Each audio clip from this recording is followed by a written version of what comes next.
Episode 5! Although, actually, how many episodes of review have we done? This is probably like episode 82 for us of episode reviews. If you think about it. And do we really want to think about it? Is that really worth it? So, I just...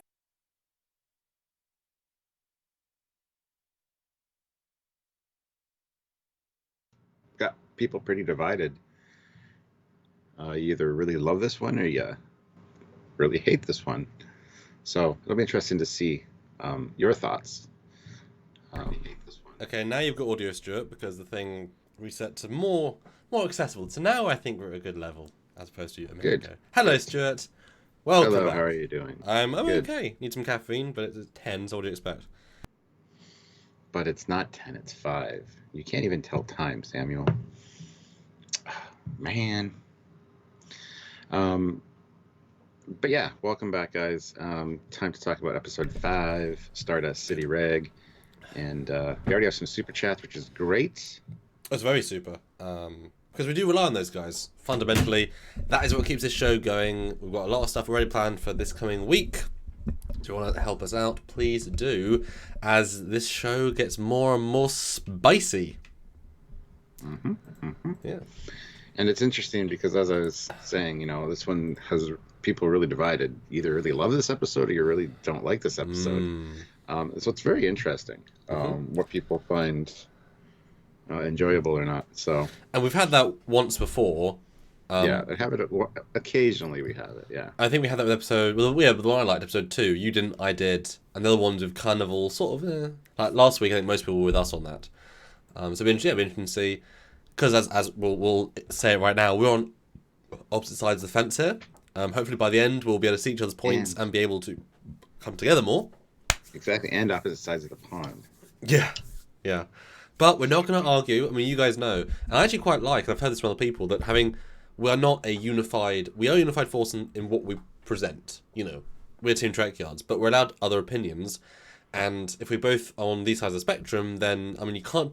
How could you have a more balanced review where we both think the opposite and yet be able to talk about it constructively? You look at other YouTube channels, it's always one person and it's either or but you're not going to get this sort of dynamic. So I'm really excited for this one, actually, because I know we can have a great discussion and that's going to be fun. I totally agree. Couldn't have put it better myself. Yeah, excited for this one, actually. And yeah, I'm looking forward to hearing all your thoughts out there as well, because a lot of people chimed in last night on my first reaction live, so I kind of have a feel for what people are thinking of it. Whereas I avoided that, so I have no idea what people think.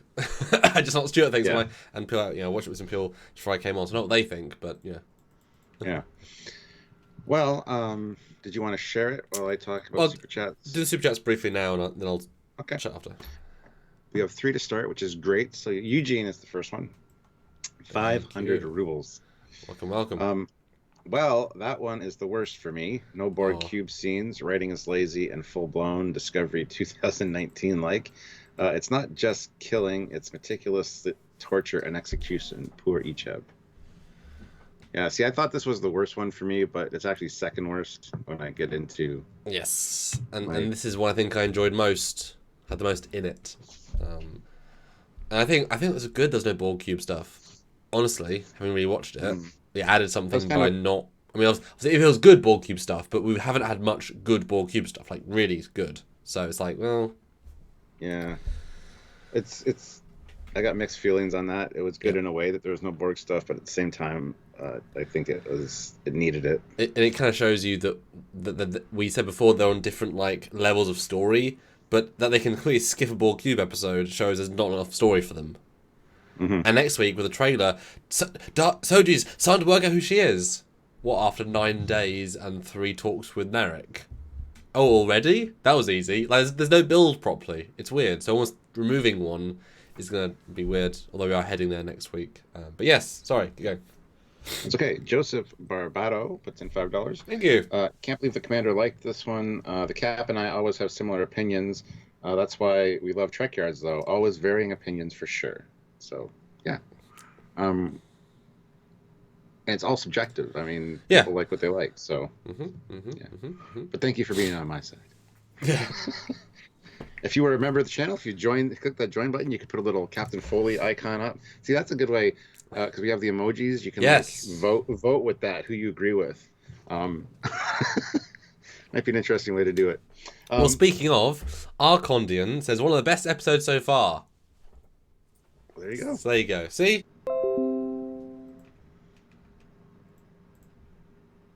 And we're back. So there you go. I was reading David Bessig's super chat of $5. But no one heard it, Everybody, so there you go. I know everybody hit your like refresh and clear things up.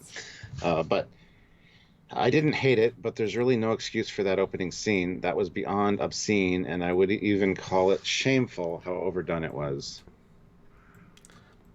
I kind of agree a little bit. I thought it was a little too much. I think they could have recut it to be a little bit less gratuitous. I know a lot of people had issues with that opening scene, so it could have been done better, but they're going for that Game of Thrones type vibe, I guess. But it was nowhere near that graphic, though. I mean, it was just the right amount to tell the nature of the darkness of the scene. I mean, he wasn't covered in... guy.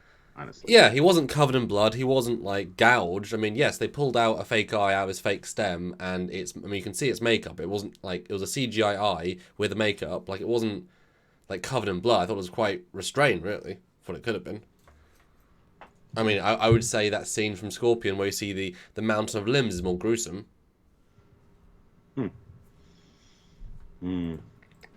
Told the story visually, you know. Yeah. The Prospect back puts in $1.99. Welcome. Shocked about Icheb. Rest in peace, Icheb. Yes, indeed. Yeah. Can never watch Voyager the same way again. Nope. Knowing what happens. Well, it's hard to watch TNG now, knowing how Picard gets. Like, yeah, but after about 5 minutes, my brain just overrides to this is fine. So, the Trembler throws in $5. Thank you. Everyone who plays Star Trek Online should make sure to visit the bar on K7 to say goodbye to Icheb before he's removed. First definitive casualty of the timeline change. Well, see, Star Trek Online's always been... I hope they don't do that. Right? I don't know if they will.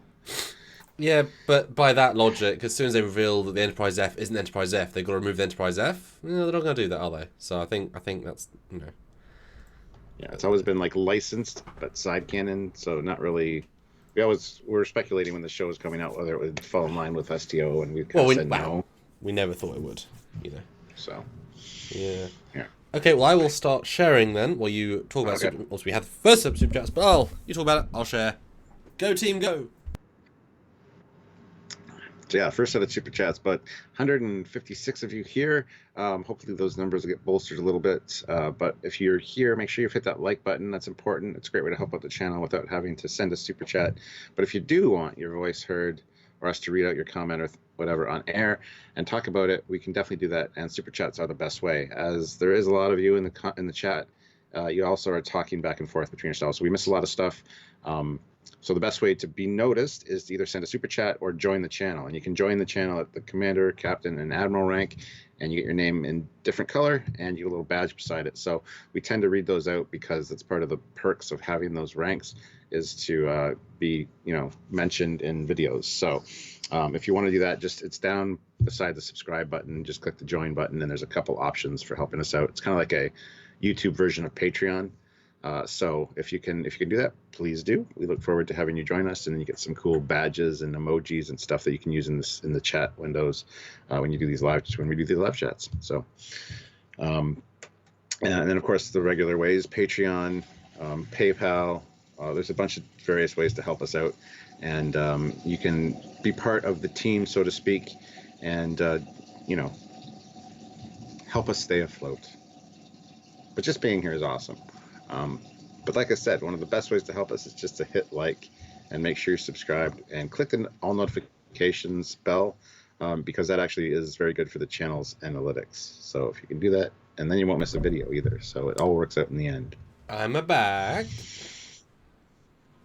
Okay, and we got another super chat from the Trembler again. And $2. And a Jarzia PayPal when that comes in. Okay.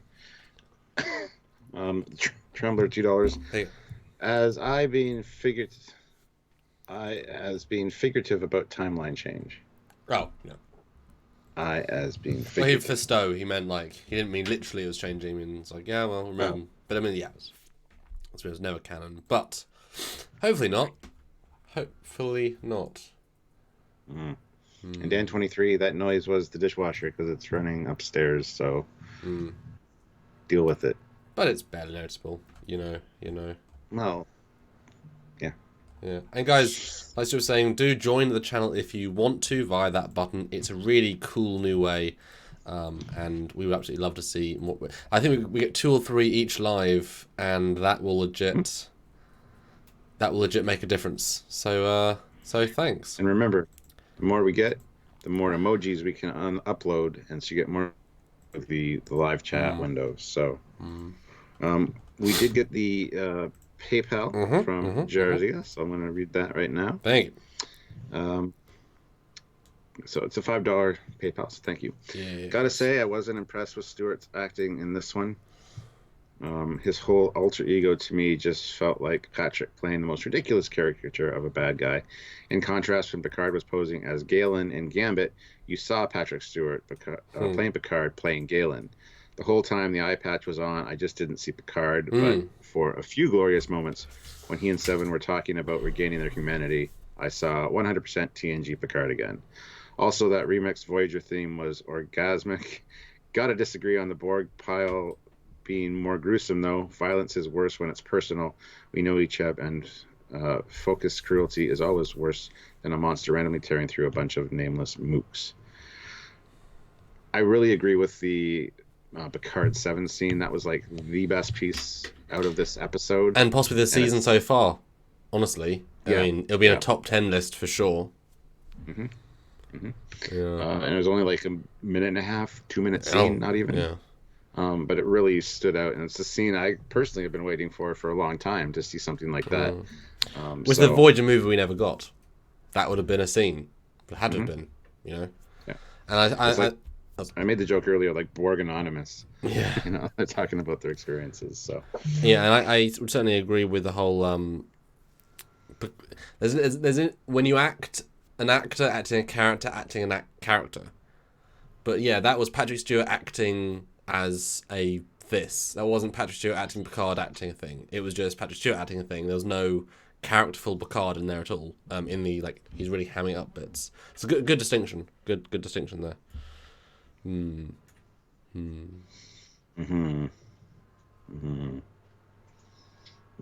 So let's do it then. Yes. Now we are back here at the full, and obviously guys, do go back and have a look at our full spoiler free, it's very short and spoiler filled, edited review. It's 24 minutes, already got 1,500 views. Please do go watch that. This is obviously a big discussion with you guys, but that is our nice condensed breakdown thoughts, and we missed so many things. But Stuart, what is your spoiler filled thoughts about this episode? And do go into detail, and obviously we'll go back through and such. All right. As I said, this was not super enjoyable for me, this episode. It felt plotting and repeated dialogue. Now, can you give me an example of that? Now we're here. What repeating dialogue specifically? Because you said that before. Which dialogue? Well, just that's a very good question. So I just watched it and I was trying to think. What do you mean? I couldn't necessarily see anything. Well, I'll have to describe it when I go through the pictures because I can't really think of anything offhand. But it just felt like, oh, here's our plan, and let's get Maddox. I don't know. It just something about it felt off to me. I don't know how to describe it. And you made me lose my train of thought. But that's okay. Figure it out. Oh yeah, this I think this would have worked better. Like at least the main story beats as a 15-minute short trek. I think it would have been perfect. It didn't need a full episode. It not cutting away from this felt odd because they've pretty much done that the entire time. I mean, it started with the flashback as per usual. I mean, episode 1 was the only other one that didn't really cut away from the action. Well, it cut to Daj. That was the equivalent, but yeah, they obviously merged at a certain point. Still the same thing, though, right? So yeah. So I mean, it had a few nice moments, like I said, the Picard Borg thing, or the Picard and Seven thing. I think they really did a disservice to Seven with her character in this. because I'm not sure exactly that's what she would have done. And the fact that it took 14 years to find Bjayzl is ridiculous. And the fact that all of the Voyager crew weren't on board to hunt her down is also bullshit. Because I think Janeway, a few other ones, would have gone out of their way in those 14 years to track down whoever killed Icheb. Yes, you've got a Starfleet Admiral on your side. Yeah. Admiral Janeway. And she's known to break the rules occasionally. So I didn't buy a lot of that part of it. I did like seeing Seven back. She did have her moments, but it kind of felt disingenuous to her whole time on Voyager. In my opinion, I mean, I don't like seeing the characters like that. I wanted something a little bit better for the character. When it mattered, but I mean, the arc in this episode undoes the entire arc in Voyager, in essence. Finding humanity, and she lost it all over again here. So it kind of like, I guess it went nowhere. Because the thing is, we want the best for our characters, and while I think Seven's stuff was interesting, they certainly destroyed the character. Like, she's a different, broken character. You know, we're looking at Star Trek now through a lens of everyone's broken, damaged. You know, I'm sure when we see Riker next week, he's going to have, the Titan got destroyed and he killed half his crew and Troy mind destroyed 7 Remans as punishment. It'll be really, dark and depressing because everything has to be through the lens of that. I don't know if there'll be a single character that hasn't been just scorched by these writers wanting to make it gritty and real. But you can have that without destroying characters. And Seven, her journey is now a sad, depressing one that only ends in pain, death, and misery. And it's like, oh. Yeah, like a few characters shone in this one, like Rios, I think did a fantastic job in this. Yep. But then Picard felt like an afterthought, like a set dressing. Especially on second watch, when you're watching just to enjoy it, it's like, my God, he is barely in this one. Yeah. And Raffi's whole thing with her son, I feel like could have been cut out entirely. But, I mean, that might lead to something else down the road, so we kind of got to wait till the season is over. Well, at least the season, possibly the series. Yeah, exactly. To see how that pans out. But it just felt out of place in this one for me. Well, it was the only thing that wasn't the primary story. And it kind of came out of not nowhere, but it was like, and here's the side story, back to the main story. It's like, what? Yeah, and there was no even hint of it before. Nope. Like, yes, she wanted to go to Freecloud for a reason, and it was mentioned that she felt, Rios assumed she felt anxious about something. So we were all wondering what she wanted on Freecloud. It's like, obviously, when Picard is with her in the desert, he'd say, but what happened with your husband and your son? Oh, my craziness took hold, and you'd mention them because he would surely know she was married, and like he would know them in a vague sense. He'd know, why didn't he ask about them? Why would he not say, why are you living here alone, Raffi? That's when you set up that. It almost feels like they rewrote her character by episode 5. Like maybe that was entirely a reshoot or something. Maybe this was a reshoot. They said, we're going to change how they do the character, because you would think that would be a thing you would bring up. Because that's the setup to this being a payoff. Yeah. What happened to your son? I don't want to talk about it. Okay, great. Chats there. We'll get to those. Yeah. And guys, we see the super chats there. We will get to those in a second. Just want to finish my analysis real quick. This is why you're here, guys. So that's why we're here to talk about it. Yeah. Another thing that kind of was off-putting was the fact that it started like that with Icheb. It would have been great to have something happen, like see this scene, but not the gore part. And Seven comes in, blasts some people, and then it's like, and then all of a sudden it's 2 weeks earlier on Freecloud, and you're like, okay, fine. And then as the story progresses, she hears about Bjayzl, indications, and then at the moment of the confrontation, that's when there should have been the reveal of what happened to Icheb, so that you could be like, oh my God, yes, yeah, I don't think it worked with the way they did it. Sure, they showed the scene again at that moment, but I don't think it was impactful as if it had been kind of a mystery up to that point. Well, it's like I said to you earlier, what should have happened is she got him on her back, took her out of the room, beamed up to a ship. We think, she saved him, but it was really graphic. And then she's in the situation with Bjayzl, and then it's revealed no, he died at the operating table. You know, he gets her and he dies on the side of her ship, in the bulkhead in pain, and she has to kill him. Like, you have those two scenes, and let's each act, or at least this version of each act, not just that would be much better, because just the pure look what she did to him would have been enough to generate revenge feelings. And then to see him die in the moment would be even more harsh. Yeah, I agree. That was a missed opportunity now you've said it. And the whole Maddox thing as well, it felt very like, oh, we finally get to see Maddox. Great. I've been looking forward to this. And, I like the character, I like the actor. And then it's just like, oh, well, so the MacGuffin for the whole show now, well, I guess Soji's the MacGuffin for the whole show, but their quest to find Maddox is now ended. So is Maddox. Now, that being said, I do think that we're going to see Maddox again in flashbacks and things, developing Soji and Daj, and even her relationship with Agnes. So we're going to see more of the character, more of the actor. So that's not really that big of a deal. It just hit you right out of left field, and right at the very end of the episode as well. So this one started and ended with like that sucker punch, which I think was the real reason I didn't enjoy it. It was just like, oh, well, great. Yay, Star Trek. Well, yeah, it was definitely the mid-season gut punch. We're going to skip a few beats of story, but I want to quickly ask you, Arthur Camo says, why have you become so negative, Captain? What? I'm not negative. I just didn't really enjoy this episode. There's a lot about this episode I liked. And if you watch our edited full review, I mean, I didn't speak bad of it. This one just...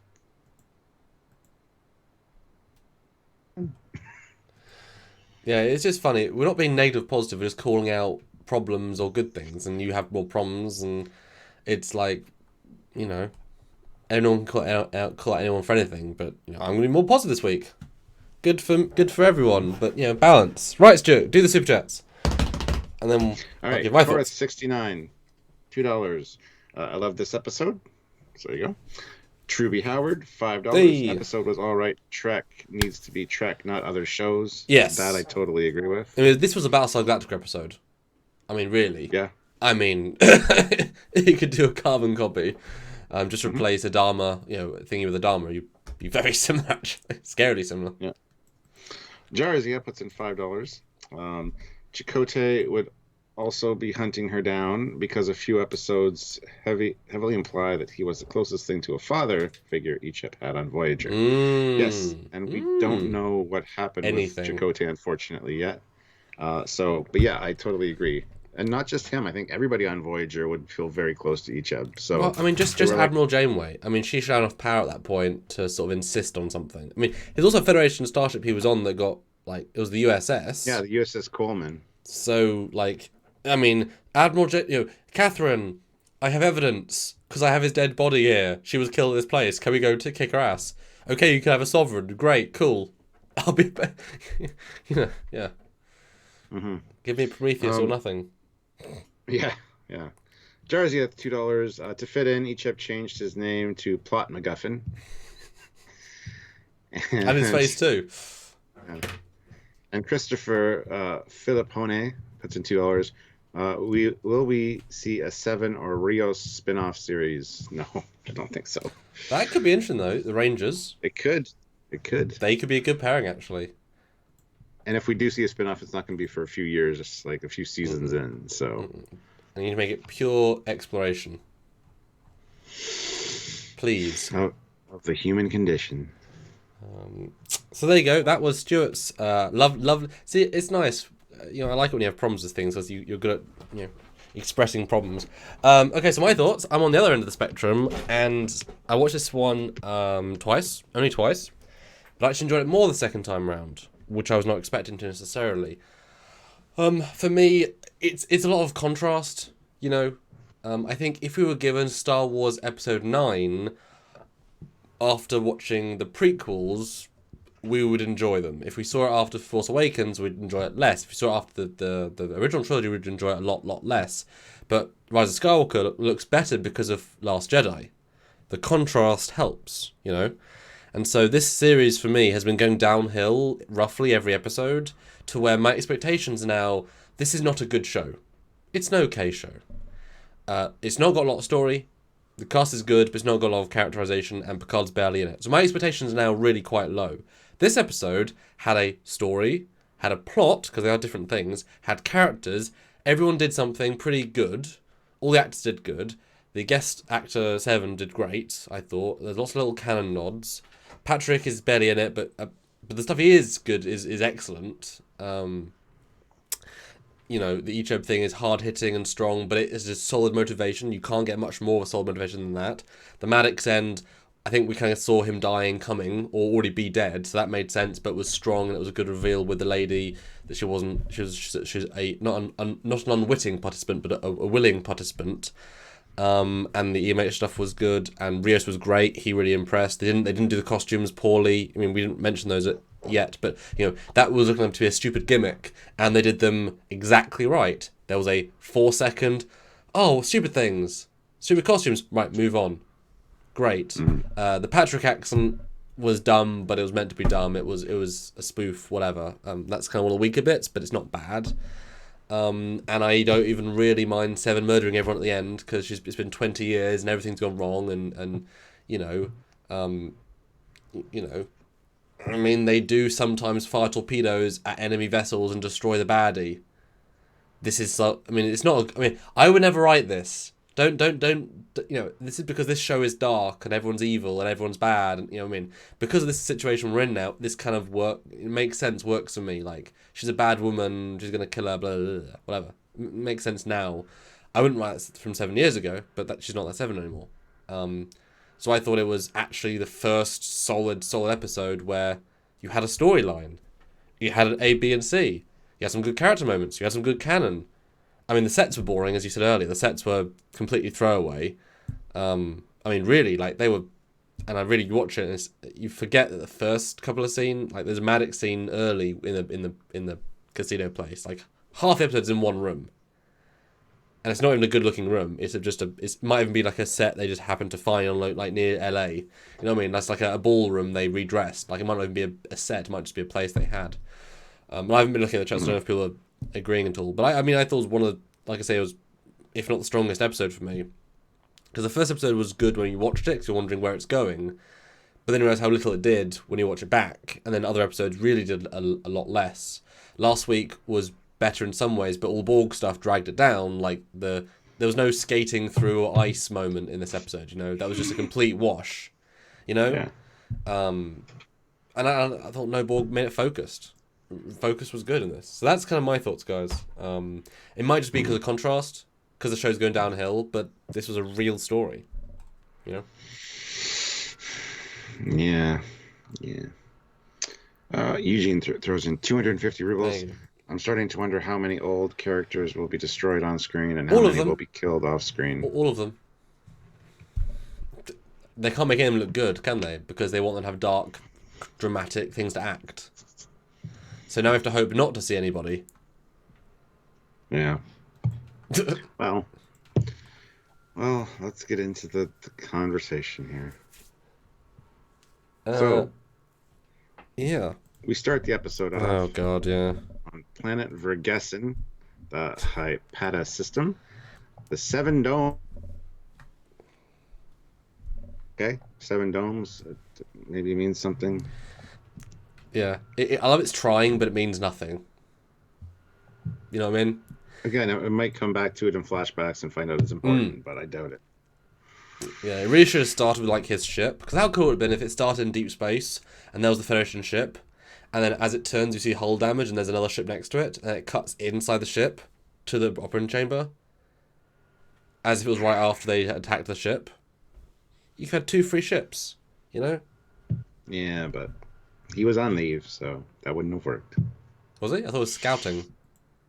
No, he was on leave. Oh, okay, well, I misheard then, because I just watched it again. But yes, you've got some Icheb, which you really can't tell is Icheb up until she says Icheb. I mean, I'd even, you know, there's a lack of mark on his face, the implant, but it's like, it's just a guy, you know? Yeah. And I didn't know he was Icheb till, like, near the end of the episode the first time. I was like, oh, yeah. Guess that was Icheb. I didn't hear the line of dialogue that said Icheb earlier. Yeah, I had to put on subtitles because it was hard to hear. And as soon as you know that, it's like, oh, You realize, well, what a waste. Because it makes sense in terms of motivation, but it's just what a waste. Yeah, you know, it's 100%. like the DS9 documentary when they kill Nog, and it's like, well, that was a waste of Nog. I'm glad you're not making DS9 season 8. Like, why would you do that? Why would you make Kira a bad? Like, all the plot points I have for that show is like, really, you'd really hurt all your characters like that? Great, weird. And did you notice how this scene felt incredibly similar to when Tyler Vok was being like turned into a human? Like the way it was filmed and the soft focus, like it was very, very a replica of that scene, I felt. Mm. And people are saying it was obvious as Icheb because of the facial, the prosthetic, and the shape of this. And I wasn't really looking that close at first. I thought he looked, familiar, but and other people are pointing out it looks like the actor that played him later. And the node thing was a dead giveaway, and that didn't cross my mind. I assumed she was scanning and just hadn't found it yet. Well, the thing is, we know what Icheb looks like. He looks like Mano and Tereme. So you say you knew it was Icheb, yeah, but it wasn't the Icheb actor. So you don't associate Icheb because it's not literally Icheb yet until they tell you in dialogue. And okay, he's got a nose prosthetic. I'm sorry, I don't memorize Icheb's face enough to, you know what I mean? I'm not going to jump to, it's a white male officer with a nose, therefore Icheb, like, who doesn't look like him exactly. Like, it could be anybody. I just assume it's a random officer, Yeah. Eugene, though, 250 rubles. That was a good scene. Smart use of CGI to establish a location, and then shit gone south so fast. Greg Hopwood, $5. Oh. Yeah, but his beautiful uniform, though. I know. He looked good in it. Although you had a problem with the uniform, didn't you? Not a huge problem. Just she made a point of saying he was a science officer, yet he was wearing the command red, which we still don't know 100% if command is red because the Commodore is wearing yellow. So did they switch back to yellow or gold being command? Did they do a color switch that we aren't aware of yet? Because we haven't seen any captains or anything really. I don't know if they even know. Right? Well, I mean, Rafi, she was a commander and she was wearing yellow. Mm-hmm. So very possible. Voice of Reason puts in £5. Thank you. I think people without kids will tend to feel differently about the violence in the Trek fans with families. Yeah, I mean, I would have no. A lot of people said they can't watch this with their kids or whatever, and it's like, well. But it's not that's a weird. I get why you're saying that, but it's not like because I have no kids, I have no sympathy for violence. Like he's not a child. Like I know there was a video game trailer where it showed a child, and she was being chased by zombies, and a dad who had a child the exact same age was like, I can't watch it, I get heart palpitations. Like this wasn't a child, so I don't know why exactly you relate that, but. Go to the scene with the eyeball in the thing, please. Because Travis Foster said, "Why take out his natural eye? Icheb only never had a Borg ocular implant in the first place. It's clearly an artificial eye. You can see his little eyebrow piece there, and another piece they've extracted from him. The eyebrow piece. Yeah. But it is clearly an artificial eye. I don't think we have. You could kind of argue if you really want to that alien race has really weird looking organic metal looking things, but yeah, I assumed that. Does he not have artificial eyes? Why not? Did he not? I thought he had at least one face covering. They don't. Why the collective wouldn't need to replace every eye. With a piece, they could just replace all the eyes normally and give you bonus vision. I would assume they do that anyway. So if you're going to assimilate somebody, they're not going back. So why wouldn't you give them both new eyes that can see new things? It's more efficient, Clinus is bleh. Sorry, I can't say your screen name. $2 Australian. Poor Icheb met his faith engineered to fight Borg. Met his fate engineered to fight Borg. 304 of you here. Ooh. Everybody, make sure you hit that like button. That is awesome. Yeah. I thought the scene was a bit odd though in the framing. That it's a huge room for like one guy on a table and some dudes hanging up. It felt overly big for the scene. If that makes sense. If that makes sense. Yeah, but it could just be like not a facility designed for that specifically. So Yeah. Well, I did quite like for what we got from this torturer lady. She had personality. They gave her like she actually was like, oh yeah, every day. This is every day for me. I mean, I cut up people. What? I mean, yeah. so And it should be pointed out too that's not Bajazel, because when she hears the sound of Seven coming in, she says Bajazel. oh yeah. So it's not the same lady. It's just a Didn't think it and was for a tribute second because she got shot. I mean, she gets killed. So and and Truby Howard puts in $1.99. thank you. I'm at the point of quit watching New Trek. I mean, as much as I didn't like this episode, I'm not going to quit watching it. This is always it's Trek. It's can get better, can get worse. I have had that from more Gotta- people though. They just stopped at a certain point, like episode 3. They just stopped. It's just not either the quality they want or the show they want. Yeah. I think we all kept watching Enterprise even though it wasn't the best. I mean, I guess you stopped, but it was that's interesting. So you're going to keep watching this, but you stopped watching Enterprise. I You didn't chose. stop watching it. I just didn't. I didn't watch it every week. I was just like I'd catch it when I could. Well, yeah, but if you were faithful and wanted to watch it, you'd turn up to the 7 p.m. I had- surely. I had a life at the time. I was at a certain age where I was out and about, driving around in my Camaro, doing stuff. So Okay. I caught Trek when I could, and I didn't have a Trek YouTube show. Well, you're forced to talk about it many days a week. Right. When it was good, I would be home and watch it because I really enjoyed it. And then I'm like, oh, this indie thing, I don't really give a shit. I'm out. But boy, don't you want and then this indie season arc four, right now? season 4, I got right back into it. Yeah. So. Uh, Gestro 1980 puts in $5. Hey guys, don't know if you said this. Don't know if you said it. They said Itchy was a science officer, but he's wearing red command color uniform. Yes, was mentioned. Although now he just mentioned the whole Q reference. Why couldn't see if we're gonna get a Q reference? Why can't Picard ask Mr. Q to ask Son Q to bring back Itchy, who he knew? You'd think that Q would not want this guy to die, so he might come back via Q powers. There you go. There you go. Now I will say I think they did sort of film this in a way that you can't. Like, they're hiding his face. I think they were conscious if it's not the real actor, let's not, like, film in a close-up. Yeah. Or it doesn't help you relate to the scene anymore because it's like, it's a guy, you know? Yeah.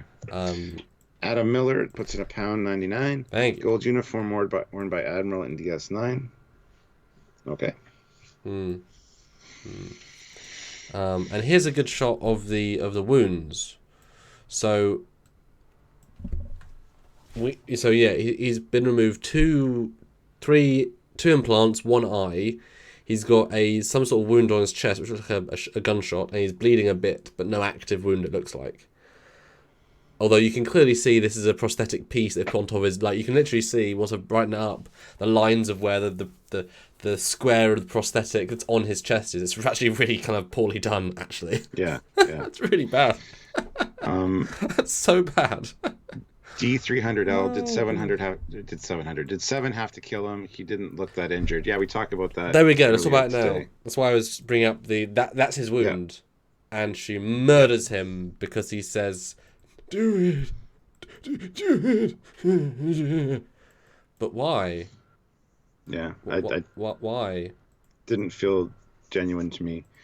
I don't know. It was forced for the sake of her having to do that and kill basically her son, and it's just kind of silly because you could have stunned him, carried him out, like you said, throw him into a stasis thing, get him fixed up by the doctor. Because she has a ship, she beamed in, like she should be able to get back to her ship within 5 minutes, 3 minutes, 2 minutes, 1 minute. I'm sure there's a transporter, signal now. And what if her ship in orbit has multiple people? Like, I'm sure they have an EMH as well. I mean, I know she's quite smart, but she could scan him enough to know he's not going to make it. Like, you never get that sense. It's not played that way. It's played like you don't need to live anymore, Icheb, for the plot. Patu. It's But like, oh. when you listen to Alex Kurtzman, he says, yeah, he was dying. He was going to die anyway. So that's why she killed him. And it's like, well, that wasn't presented, unfortunately. Oh, I haven't seen Radio yet for this episode. Was that in that? Well, it was, yeah. No, I haven't seen it. Fleet Pop Swiftback puts in $1.99, 321 watching, and 153 likes. Hashtag like spike. And Clinis, I can never say the name. I apologize. $2 Australian. Itchy was sent by his parents versus the Borg. Faith, he died. Yeah. Yeah. But yeah, it's a powerful scene, but when you watch it again, you realise how empty it is. That she just murders him. Like, it doesn't feel like mercy. It would have been better if, because we saw, in a second, we see the hanging corpse, like, torso.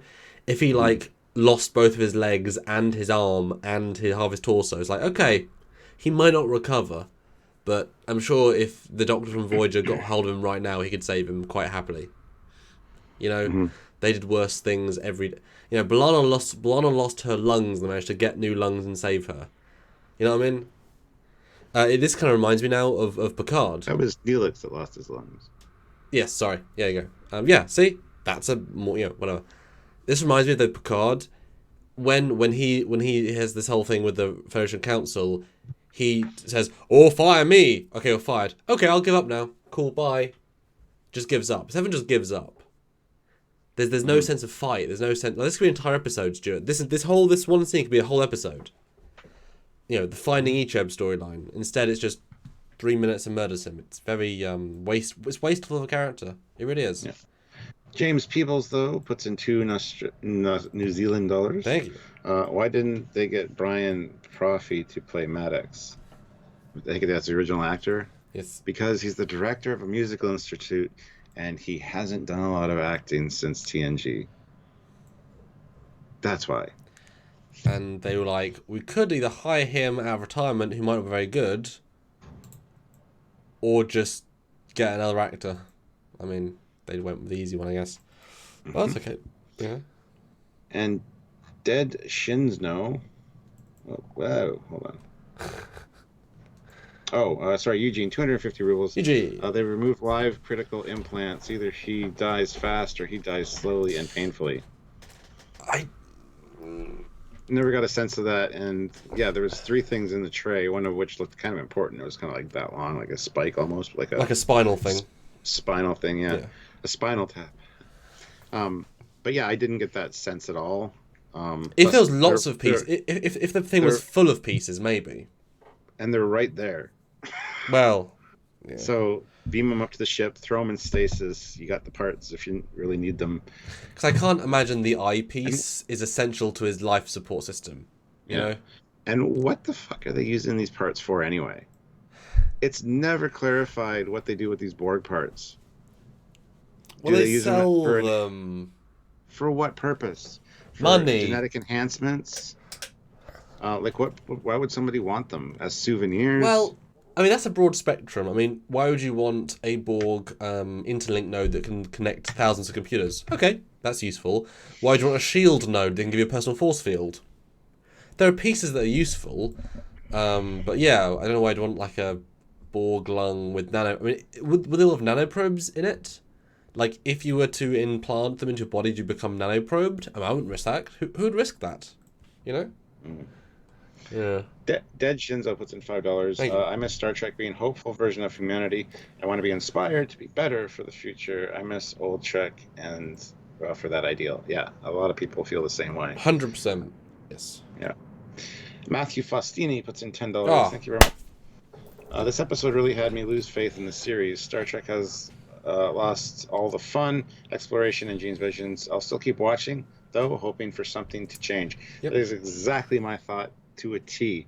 This is the episode that if I was going to bow out, this would have done it. Just because I'm losing faith in Picard. I'm losing the interest in it week after week after week. It's just like, I want something good to happen. And it's just, this one really let me down. What's interesting is that the people who chose to bring Star Trek back this time round they don't want to make a Star Trek show. They want to make a show with a story that they want to tell. Make Star Trek money. And they saying, well, let's put in the Star Trek world because then we can make money off that, and we don't have to redesign everything because we've got things. If we bring Seven in, okay, she'll need a 3 times paycheck of a regular actor, but we'll get more people. They're not trying to make Star Trek. They're not. Although I think they would argue that such Star Trek's always been about social commentary and about progressive issues and about dealing with things. So I mean, I guess you could argue that, but yeah, it feels like they're not trying to tell Star Trek. They're trying to tell their own thing, which in itself, okay, fine. But it's like 2009 isn't a Star Trek movie. It's a movie. You know, yeah. And we're gonna watch it either way. I think being hopeful of a better Trek later, but this is the people making it. We said this from Discovery. It's like it's the same rough team. They made Discovery. So you're gonna get Picard. You know. Yeah, Michael Elliott puts in $2. Dr. McCoy is turning over in his grave capsule. Dead Shinzo puts in another $2. Anyone else, Smith? I always liked Faith. Well, I didn't like Faithful Heart for the first little while of the show, but and now I like it. It's fine. Never bothered me. Fleet Paw Swiftback puts in $1.99. Thank you.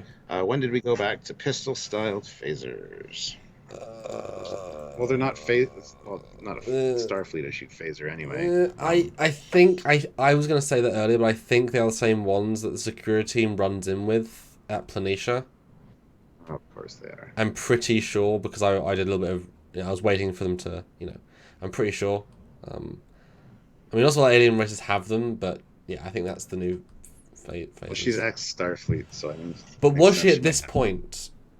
Yeah, she's presumably a ranger at this point, but they do use Federation. I mean, who? Javon Weeks puts in £1 with no comment, but thank you very much.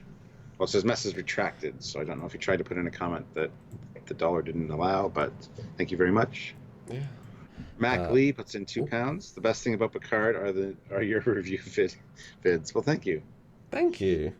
To see our happy, shiny faces every week. I'm having fun. Don't know about you. I'm having fun. Then we cut to Generally. Stardust City on FreeCloud, the Alpha Drea system. Mm-hmm. Okay, and it's 2 weeks ago of the present. Yes. And we see the lady with the very excessive wardrobe. Is it excessive? It's kind of minimalistic, to be honest. I do like the bodysuit. We get a good shot of it later. But the shoulder pads are stupid. Yeah. And they're not very finely crafted either. When you get a close up of her, you can see like the fabric kind of just overlays and stuff. Like when you see costumes up close in person, they look way different than they do on screen. But this one kind of. So this is Vajazzle, right? No, Bejazzle. I just what a stupid name. For me, it's such a stupid name. Could you explain what she is? Nope. I have no goddamn clue. Yeah. She's a bitch. She looks like a young Deanna Troy in a lot of shots. She's got the same nose. Because she's not a drug dealer. She wasn't a person smuggler that happened to walk back into. She gave a loan to Maddox, which we'll get into in a second. I guess she's a crime boss, but she has awful security. She has a very not important looking bar. Also, FreeCloud isn't a crime planet; it's just a planet of grey. What's she meant to be? I don't really get why. I mean, she's obviously no idea. She's a Borg stealer of tech, but only once, maybe now. But it's not. Didn't get a sense she keeps doing it. She's not running the Borg smugglers run. So I have no idea what she is. And I kind of want to know because she's the villain, but she just feels like a bar owner who's a bit mean. Well, I think I agree with Double Guitars, who says loan shark, because later Maddox says, "I will ever repay back the loan you gave me." Yeah. So, yeah. 5 though puts in $10 Australian dollars. Oh, thank you. 5 episodes in, 30 minutes each. Too much of a sitcom. Hopefully it picks up. Yeah. Pretty sitcom-y. Aaron Salisbury puts in $5. Thank you. Star Trek has always evolved, and besides Discovery and Insurrection, is more good than bad. Loved the last episode. The last episode or this episode? I think it was this episode, this last episode. Yeah, see, a lot of people either love this one or hate it. So, I liked it. Rivla iBand Rock YouTube puts in €5. Quick detour. Since Trek is losing its Trekness, would you like the NBC McFarlane rumor to be true? Sorry for the off topic. I'm just curious. I would love for that to be true, but it's totally 100% not true. So, I never thought it was. no, I didn't either. That's why I never talked about it or said anything about it, because He didn't even talk to me about it. Like we didn't even bother talking about it. It wasn't even. Nope. Because the thing about rumors, anyone can make anything up. If they post it with enough like random details, it can be. Anyone can say anything. That's the problem. Trace puts in $5. Okay. I feel like the way they killed Icheb was poorly executed. They could have built it up over a few episodes as a subplot, more impact that way. Yep. Well said. I agree. Well said. Vera Invictus puts in $2. I love Dark Serial Trek, but this episode was unbearable. I don't like Dark Serial Trek, and this was great. Dead Shinzo puts in $2. Canadian Borg Tech is the equivalent of Rhino Horn now. Yeah, pretty much. Aphrodisiac. Maybe that's what it's used for. Oh, you got some Borg Tech. Yeah, baby. Nanoprobes make things harder for longer. They probably do. The anonymous user puts in $5. Hello. Parts and her interest in Maddox's synth work. I got the impression she was an arms dealer. Problem is, if she was. Everybody in the bar would have whipped out a weapon when Seven beamed in instead of beaming away. And why didn't she beam away? But that's another thing. Yeah, we'll get there near the end. I mean, if she was arms dealer, there'd be arms in the room rather than these crappy little civilian pistols that don't. You know what I mean?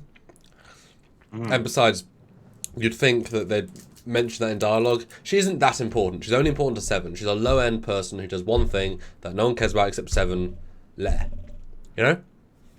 Otherwise, she'd be like a thing. And obviously she dies, so who cares?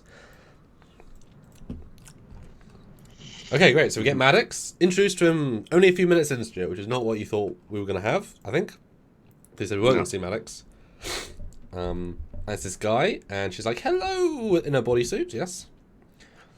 Same bar, same set. Offers him Tranya, which was a good reference. It was well played. And in one of the most choreographed, predictable scenes ever, she poisons him. Although, did you think he was dead? Like it was a death poison or a knockout poison? Because I did think he was dead, yes. The way it plays is so like, oh, I'm sorry about that. Oh, I had to kill you. You would think you just stun him. Like it's weird. Why waste a glass and Tranya just shoot him? Seems unnecessary, but okay. But we find out that his lab was destroyed by some kind of molecular solvent. Yeah. And destroyed the entire facility. He literally barely made it out or whatever, but there was nothing left of his facility. And then she says, "Who do you think did this?" And he says, "Tal Shiar." She's like, "Oh, well, that changes things a bit. Tal Shiar is such a pain in the ass to make a deal with." And this it's weird because you assume that the Jat Vash found his lab and destroyed it, right? Yeah. But they couldn't find him. How did he escape? They went to those secret special people. And how did they find the lab? I said in our other review that I assume they got it from Daj's mind before she died, before she killed them, and then when they picked up the bodies, they found it on them. Or it's just randomly, in which case, why even be important to find Daj and Soji? Because they found it anyway.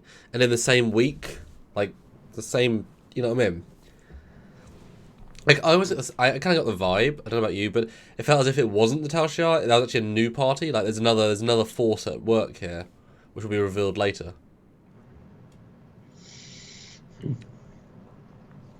Because he doesn't know. You know, yeah, well, maybe. Yeah. Although, don't you think it's a bit weird, and we'll get there in a minute, but if it's been 2 weeks, right? Why would it take 2 weeks to fail to get a deal with the Tal Shiar Jat Vash? This takes place before Daj and Soji scenes. and the Jatvash are looking for Maddox. If she then has messaged the Tal Shiar today, why does it take more than 2 weeks for them to even notice them? Why is there a 2-week gap here? Why have the Tal Shiar not bothered to pick him up, since this is the entire point of their existence, the Jatvash? That seemed really disingenuous to me. It's like, 2 weeks later, no one cares about him.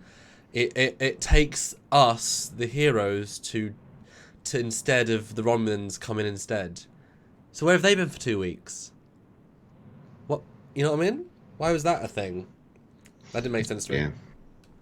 Never even thought about that. Yeah, there's a couple of weird plot holes here. So yeah, then we get the Picard and Seven scene, which is great because he's like, "Do you want something to drink? Tea, wine?" She's like, "Bourbon, straight up," which is fine. And I love too, like, what's up with this place? This was not my idea.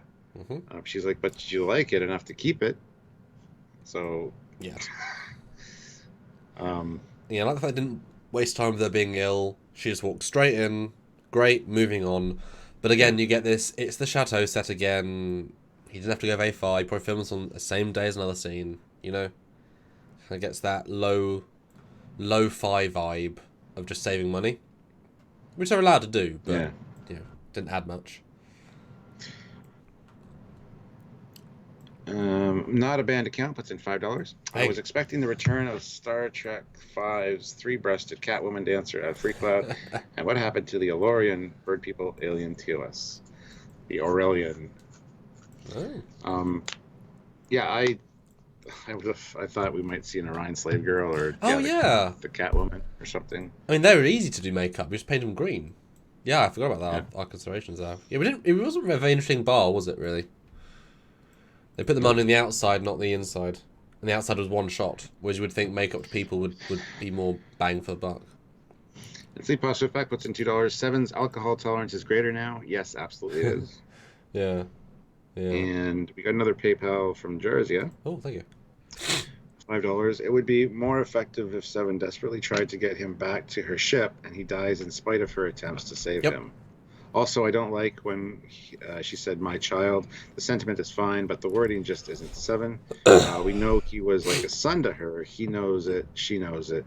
She only actually says it for the benefit of new fans. Just felt forced to me. Also, when she says he was the closest thing to kin, sounded off for Seven's dialogue. Also, Azan, Ribai, and Mazoudi equals sad face. Those are the other kids that were. Yeah. It should have been my son the whole time. Shouldn't have been those things. Yeah, I agree. That's a good point. Yeah.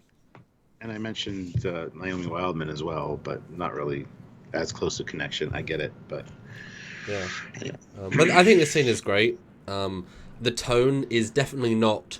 This is their first meeting. I mean, I don't think you can take that from this scene. They go straight to business. There's no formalities. She's like, "So what are you doing here, Picard?" Like she's known him for years. I know Raffi says later on that they've never met in my knowledge, at least when I knew him, but she only knew him for like 3 years. I mean, come on. Like, I'm assuming he met her before Nemesis, because they came before Nemesis. So, I liked the way the scene was played. Didn't waste any time. They go straight into business. It's a good scene. I know she's sort of playing him, but I don't take the scene as that, because she's not playing him yet. So this, she doesn't know about the situation yet. So this is her still being relatively friendly, cordial. Yes, she's like, you gave up, but she's not dwelling on it. She's like, I'm too much business. This is genuinely a good scene for her, I think, considering. Yeah. And she says she doesn't like Freecloud, but the Fenix Rangers keep their money there. So, again, preference to money, which is fine. But it's just, there's a whole weird contrivances and just smashing together of coincidences that she ran into them at Elnor's planet, that they're going to Freecloud, that Bejazel's on Freecloud. It's just, there's so much weird shit that happens, and it's all contrived. And they didn't for 1 second say anything about the last episode. It's kind of like when in Discovery Season 2, when the Red Angel destroys all the power on the planet, and they completely ignore the fact the planet's like, this is Saru's homeworld. Oh yeah, who cares? Next episode, we're not even going to mention it once. It's like, but what about the destruction of the No. So she doesn't mention why she's there, why she was in the area. None of that stuff. It's just like, oh yeah, of course I was always going to be here, because reasons. The anonymous user puts in $5. Dude, you've been generous. Thank I you. think we are going to find out at some point that the Hollow Chateau will have something to do with managing Picard's condition. Okay, Ooh. that's interesting. I hope so. That would be great. Because it's just a, and also cause look at this scene, right? It's just one tone of yellow. Yeah. Like it's so visually uninteresting. Oh my god, like it's so poorly art directed. Like, okay, I mean it's nice, but in like a wow, great. But I like this scene. I think this is a good scene. I think the way Seven's like, things went wrong. I stood up to defend. Are you kidding? I mean, whatever law there is, there's no law. Yeah, well, there is no law, exactly. We're here to do good stuff. Yes, it's against Federation's things, but they're not doing anything. I'm a good person. We're doing good things. It might be vigilantes, but I'm still protecting people. What are you doing, Mr. Vineyard Man? I mean, yes, she's like 40 years younger than him, or more than that. But I like that she's still doing the good fight. She might be not the nicest person by the end, but if she spent the last 15 years going around helping people all the damn time, I mean, that's the Seven we know, Yeah. So I think for what she was giving good stuff. Lookout Tower Radio puts in £1 with no comment, but thank you very much. Pound makes a difference. And then we have Raffi, and now we have a reverse of the dude's records. I'm going to try and do this while I talk about the scene, so I can flip this round. I wanted to read this in post. So what's the scene then, Stuart? There we go. He's 5'9". Rios is just... Huh. Yeah, Rios is like, oh, so they're in there together, and Raffi's like, wonder what they're talking about. So she was a Borg like him, And he's like, oh, yeah. She's that Fennis Ranger. 7 of 9. The ex-Borg Fennis Ranger. From the Delta Quadrant. From the Delta Quadrant. Yeah, and he has that. And then it's like, and he sits down and goes, I kind of forgot that Picard was a Borg. Yep. I happily forgot that. Yeah. No, it's a good scene. And this is one weird cargo you brought me this time, Raffi. She's like, yeah, tell me about it. This is more than he bargained for, I think. He expected just Picard, and now he's got like a whole slew of people on board. She didn't even ask. He didn't even ask to bring on Jurati. I mean, It was Picard and Raffi. Picard on his mission, Raffi on hers. Yep. What makes me sad and happy about this scene, right? These two actors, they're both great in the scene. The dialogue is great in the scene. The canon is great in the scene. Even the warp looks pretty great in the scene. But why don't we get more of this? Why wasn't this episode 3? Why wasn't this pre-crew assembled? Why wasn't this is good? And we're already halfway through. This is one of the first few crew good scenes, and we're in 5 episodes in, and it's so short. And I'll say again, Raffi. Do they even write her character in order? I mean, she has none of the edge that she had in the first time she appeared. Mr. Picard, his chateau. And she's like, oh yeah, he's nice, isn't he? Oh yeah, she's completely different. What? I guess she's not on drugs anymore. That's the inference later on, is that I'm clean now, I'm not being a bitch. But it's like, she's completely different a character. And I watched a Ready Room with her and what's his name, Will Wheaton, and she's like, yeah, the darkness of the character is really interesting to play. And you watch these scenes, and she's just like a normal Starfleet officer, and so is he. Like, great, perfect.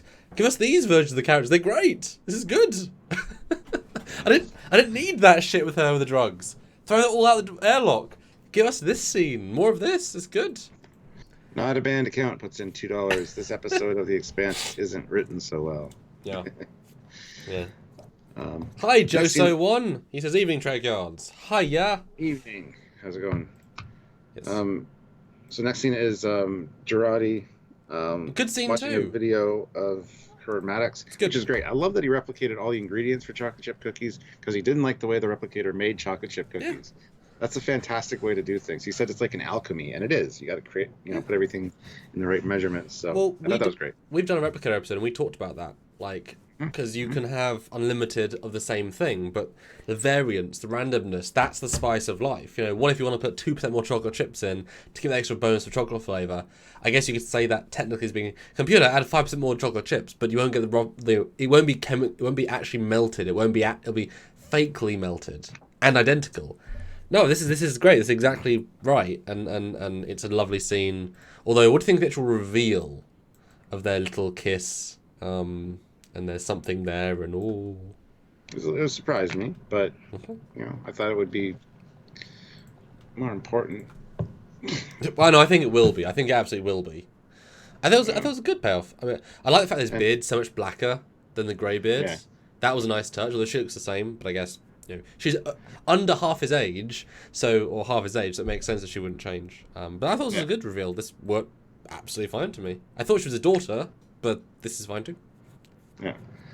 And Searstis does anyone think that she is maybe a synth also? Talked about that a little bit earlier, but we can talk about that later. We'll get into that. Stuart says yes, I say no.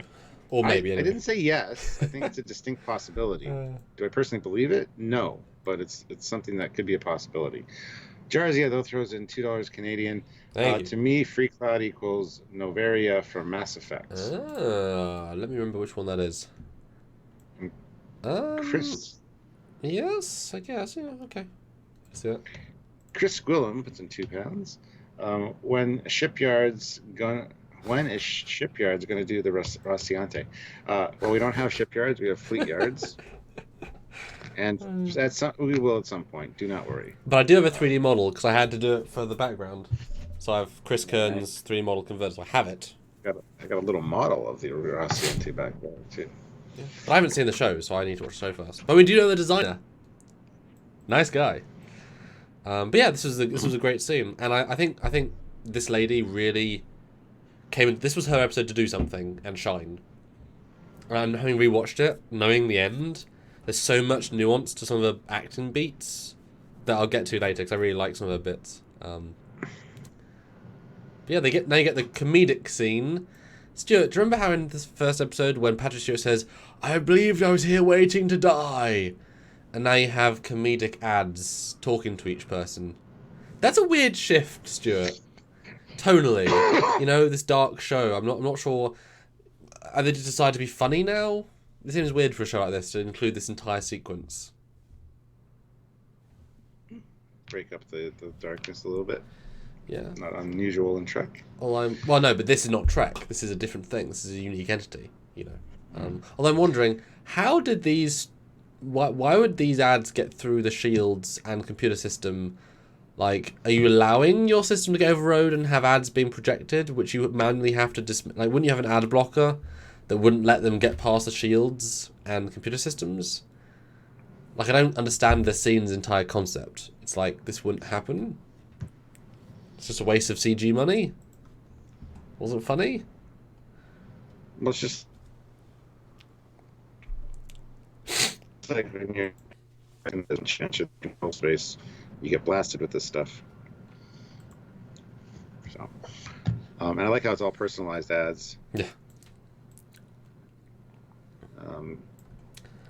Except for Elnor that wanted nothing. Oh. Well, the red bullion's cool because all bullions are blue, but it's like a mascot or something. Maybe there are red bullions. And he's got a really accurate-looking scanner. I didn't notice that Hydra spanner. That's a really accurate-looking scanner from Voyager. Yeah. Good for them. But the power conversion's only at 91%. And this is where we find out what the ship is. Nobody knows their way around the Kaplan F-17 speed freighter, like the red bullion. So there we got got the ship name listed. Okay. Chris Gwillem puts in $5. Sorry, I'm half drunk. That's okay. Don't be sorry. Don't be sorry. But do be sorry, though.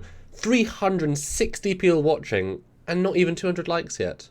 Only 195. That is as shocking as Captain Man not taking up on this amazing ad deal. I mean, 20% off on new Bolian-built injectors. That is a steal. So I want to see you guys click the like button. I want to see 230 likes right now. Prime 1351, $2. I love the little Quark name drop later. Yep, and you also see Quark's bar sign in a minute. Yeah, but, I missed the Quark reference, so I'm really happy I heard that second time round. Yeah. I heard that the first time, for sure. Chris Gwillem puts in £5. Have a few beers before Picard, and it's all good. Yeah. Nice. And Picard gets the tea. The old British-looking lady with the tea. Mm-hmm. And the robot, I know some people were saying the robot didn't make sense, but do you want to explain why it does make sense? It says the Robot Fighting Academy, we're hiring. She is a specialist in AI. She is a doctor of artificial intelligence and cybernetics. Well, Earth's foremost. Yeah. So that makes sense. So it's fine. Fine. I mean, it doesn't. It's not good. Like, who cares? But it's fine. Eugene puts in 250 rubles. Adds waste of CGI and painful contemporality. The trifecta of bad. Yep. And Jarzia throws in $2 Canadian. Eleanor should have got an ad for Mott's Hair Emporium. Yeah, we get the Mott's Hair thing later as well. So, but you get the weed thing. Yes, and she just shows it aside, which is great. Which shows you that drugs are never that important. Like, it's so easy if you haven't built it up, you know. And I like Eleanor saying, "Do I get one?" Turns out he's Australian, Stuart. Like, his accent comes through now. He's actually talking. Nice. It's quite strong. He should have got some ad.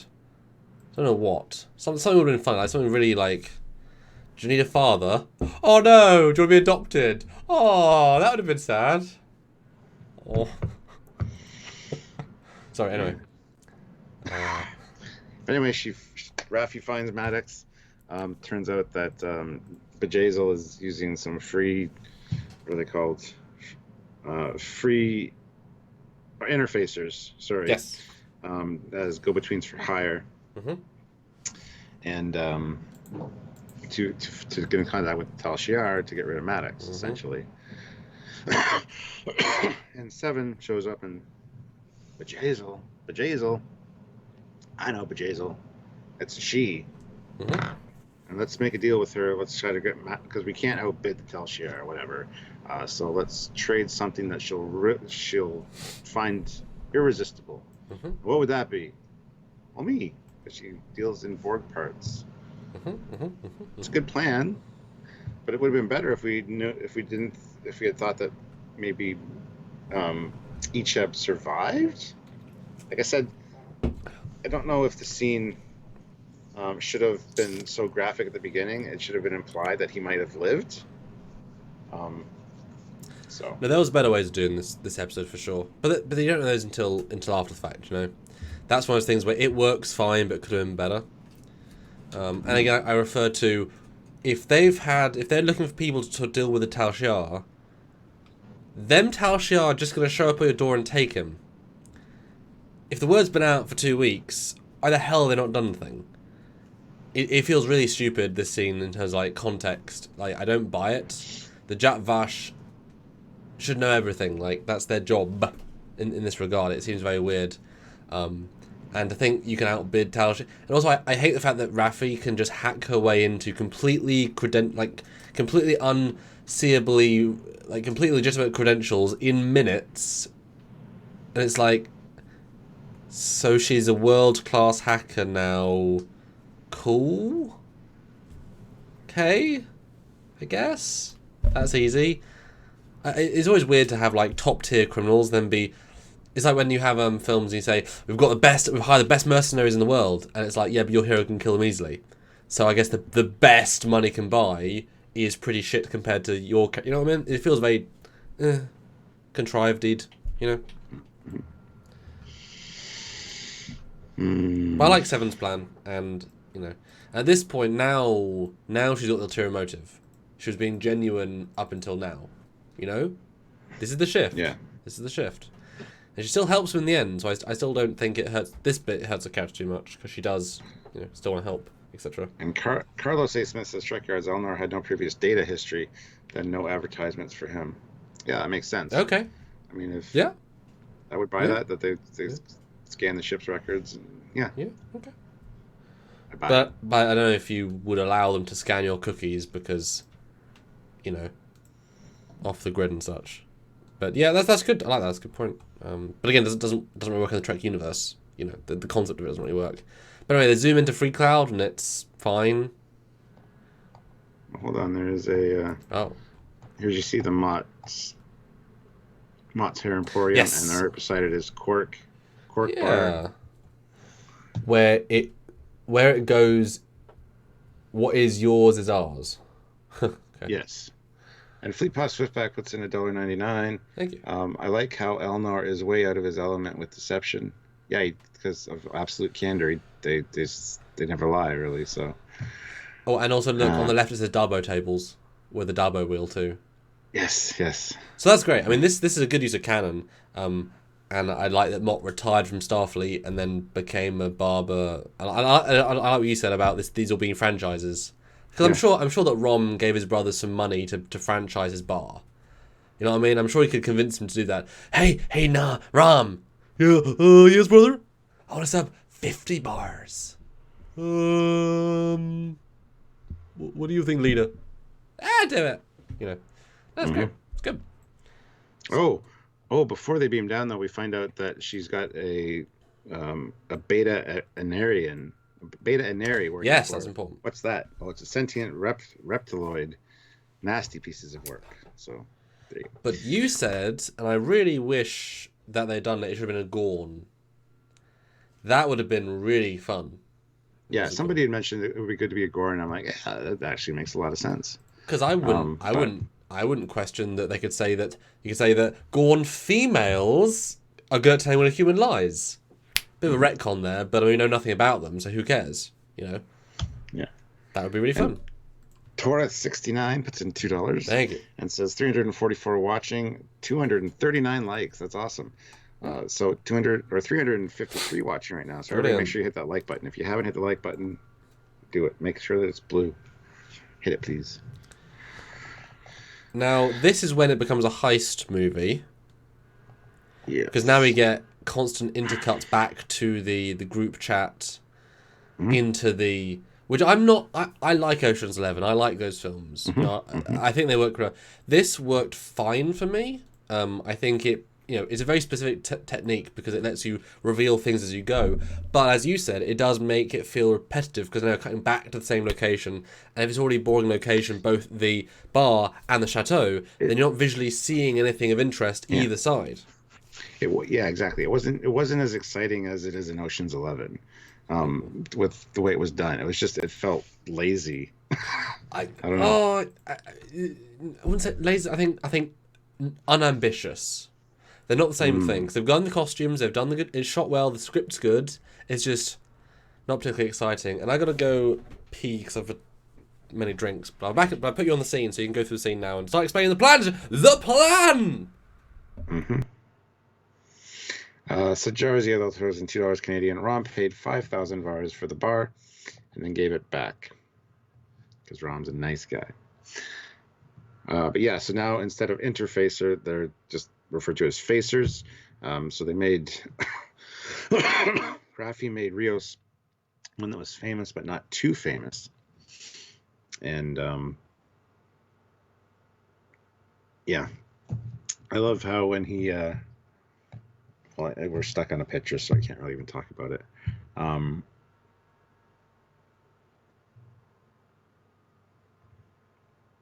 Because it cuts between this scene and the bar, and then that's back to this scene. But anyway, so yeah, Picard is like, "Are you serious? Sending us down looking like this?" And she's like, "Well, the facers, they need to stand out. They need to be recognizable, not be confused for anybody else working on any other side. So that's why they choose to dress kind of flamboyantly." And I love how at the end, Seven's like, "You need a feather in your hat." And then we see him getting scanned at the door with the feathers in his hat. I think that's really great. This is a fun episode as far as this moment goes. Overall, though, it didn't help. It didn't save the episode at all. This was the part we were actually really worried about going into this, is the fact that it looked silly and ridiculous, and we're very concerned about that. It played very little into the actual episode as far as what would make or break this episode, unfortunately. So I mean, fortunately, because I didn't want to have a silly, like a full-on silly episode. Um, and it wasn't really dwelled upon. Arias goes down and orders a drink with 2 umbrellas and a game tablet and says, "Tell Mr. Vop that I'm here." And the guy's like, "Oh, he knows." And he's right behind him. So, I did like the addition of the drink with the 2 umbrellas. It's going to be flashy. No, this is actually yes. a good... So, for what this was, it was actually a good scene. Like I said, they didn't dwell on anything. Yeah. They just burned right through it. Everyone had something to say. Even, I was expecting Rios, because Rios isn't Han Solo. Every episode he gets further away from that. He's not like, "Hey, look at me, I am Mr. Fancy." He's like, "I mean, I'll try." And she's like, "Be more snazzy." And no, don't be brooding. Like, it's the opposite to Han Solo, actually, in a sense. Like, he can't be that flamboyant. And even when he's trying, he's not that flamboyant. He doesn't take it to 11. He takes it up to like a 6.5, you know. Which I like. I think that's a nice touch. And what? And Jarzy is like, "Appropriately sinister." Yeah. I thought that was kind of funny. I liked that scene, but you can see now why that he didn't do a French accent for 15 years. He doesn't do a good French accent. And Elnor gets shortchanged here again. They spent an entire episode getting him, and he's a joke character. We were always saying, what's he going to do in this season? He'll have a few fights and be jokes. Yeah. And it's like, oh, okay. Yep. Yeah. Then they walk in the bar. There's no any interesting aliens in terms of like Ferengi. There's no obvious ones, but there is a Klingon. Don't know if you noticed a Klingon. Yeah. Oh. So the first guy, the bouncer, he's purple and looks pretty much exactly like a Discovery Klingon. I mean that, you know. He's not though. He's got he's added at the back, but you know what I mean. He looks like what 70% the same. Yeah, but don't, because now everybody's going to say, "Oh, Trekyards said there's a Discovery Klingon," and I'm making a joke that they made the Klingons look so un-Klingon-y that now this random alien looks closer to a Klingon than Klingons look to Klingons. He's the right color. He's the right color. For a Discovery Klingon, sure, but I was just like, I told you they might have a Discovery Klingon, and this could totally have been like a reject they repainted, you know, like half a makeup job. But anyway, he walks in. The wings is a waste of CG money. I don't know why they spent $15,000 on CG wings, but okay, sure. And there's no real aliens in the bar. Everybody's pretty much human. Yep. And at least the clothes. It could be a human or something only bar. Like no real aliens allowed. Mr. Vop is the exception because he's a bodyguard. But well, there might be a rule where this one's non-aliens because only Mop can smell human lies. So therefore, you know. This is the only it's a human-only section. But yeah, I mean, and look how non-set this is. It's black walls with lots of lights. I mean, and the people aren't even colourful. I like they're not like too flamboyantly dressed, but it's a terrible set. Or at least it's the most average 3 out of 10 set. I mean, they just didn't push the... Where is the budget going, Stuart, in this show? This feels like a low-budget set. It's going to Patrick Stewart, Brent Spiner. Where's bloody Brent Spiner? He's only been in this season like twice, isn't he? He's a glorified cameo. That's what Brent is. Very strange. But yeah, I do like the drink. The drink was good. Makes me like him even more. It's like what can he do to be elaborate? He'll be a little bit of a dick, but not too much, and order 2, which makes it harder to drink. And I love the contempt from the bartender. He's like, "You want this? Yeah." I like the guy's acting. He hates his job and he can sense it. It's good. Yeah. Good stuff. Eugene, 250 rubles. That's not Picard playing French guy. That's Walter Blunt playing French guy. Yeah. Yeah. Anyway, Mr. Vop shows up and I hate that it keeps cutting back and forth. It makes it really hard to review scenes like this. So I basically just talked about the whole in the study part, and then you got to go to the next. Yeah, well, scene by scene. I do appreciate, though, that they didn't waste time with this mop guy. Like, he could have been a big gimmicky, big bad. He's really not. He's so just, like, exactly what he needs to be. You know? So I really liked how again, I said in this, I thought they were going to fall at so many hurdles last week, based on the trailer. They fell at none of them. They kept their head above the water, and they kept... Good job on so many things this episode they didn't bullshit on. Fleet Pass Swiftback, though, throws in $2. Leo seemed appropriately flamboyant here. Oh, he did a fantastic job. But he's still not being like Q. He's not being like flamboyant. He's just being enough. It's good. And I like that they're so uninformed. He obviously got in the door by saying, "Yes, I'll help with Tal Shiar." The guy's like, "Okay, so so you're gonna work Tal Shiar now?" "Oh no, my friend, I've got a separate buyer." And he's like, "What the hell? What the hell?" That's good. I mean, you know, I said last week that I hoped it wasn't like, "We've caught you, son. The gun's now in your face." Like, that's a very natural, shooty gun. That's good. I liked it. It was well handled. I don't like surprises, yeah. It's good. It's good. And then, but then, because he can smell a lie, they gave him beta blockers and stuff, which should kick in right at the right moment. That annoyed me, because as soon as the gun pulls out, he does that, like, oh, yeah, there it is. Now I can lie. It's like... and it's just like... No, it's like what? It's just like, why did it have to be... Yes, give it to him now, but have it be, like, kicked in already by the time he gets into the bar, at least. It does it activate when it senses that his body's going to tell a lie? Like, it just didn't... It was dumb. It was movie magic well timed. It's like, why there happened to be a 3-story bus in India as the guy's running over a roof? Oh, so he can jump over it. We never think, well, why is there a bus happen to be there perfectly timed? Well, that's because movie. You know, it's one of those conveniences that we can't think of anything smarter. We'll do that. I just didn't like how easy it was. I mean, that was effortless. I don't know if you've seen the pitch meetings, but when he quotes, I love those. They're brilliant. And so the question will be, Stuart, and you know the answer, which you're going to say. Yeah. And so he walks into the bar, but wouldn't it be hard when the guy knows that he's lying? Wouldn't that be difficult in this situation? Not at all. Hardly an inconvenience. Exactly. It's a non-issue. I mean, the whole lying thing is that I would have edited that entire bit out and given more to Echeb. Like, the lying thing adds nothing. Like, just... But we got the Quark reference, which was fun. I didn't catch it, but it's, yeah. Oh, yes. You've brokered for Quark of Ferenginar and his problems with the Breen. So, yeah, that was great. Although since we know it's a fake account, we know he hasn't really. Yeah. But it's a good fake. Good. Torah 69 puts in $2. Rios needs his own series. I love the character. I love the actor. I mean, he's great. He's not what we thought, is he?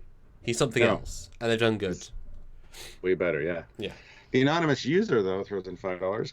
IMDb has Spiner, Frakes, and Sirius listed for only one episode. Ryan for 6 episodes. Also, Last Supper chat for the day. Love watching you guys. Thank you very much, anonymous user. You're awesome. But we know that IMDb can't be trusted. We've talked about that multiple times. They said the O Commodore was only 1 episode. They said 7 was only 2 episodes. So now it's all changing. So no, it's self-put in. So I'm assuming they would not let Spiner have more than 1 because that'd be a giveaway. It's a surprise if he's back. So I wouldn't take any stock in that, not until the end. Because it's already been wrong several times. So, you know. Like, there's already a listing for a Starfleet captain. So someone, I'm sure that'll be down in a day when they realise. But they've already, you know, it's self-put in. You've got to know when to and when not to put them on. And Eugene puts in 250 rubles. Blah, blah, olfactory genes. Well, at least they got technobabble. It's true. Yeah. And for how worried I was about this character, he wasn't... He wasn't dumb. Wasn't great, but it wasn't dumb. You know, wasn't dumb. So he shows him the schematic of 7, and he's like, so many active Borg implants in a living specimen. She'd be worth a fortune. Yes. Like, how do I smell? Truthful. And you had smoked meat for breakfast, didn't you? Oh. I get the gimmick of the he can smell you and who you last had sex with, but it's not necessary, and it means nothing. I don't know. Was it a No. good payoff? I don't know. That's fun. Yeah. Sam Ray puts in $2. Ooh, Sorry, okay. 7 of 9 isn't lesbian or bi. What woke trash?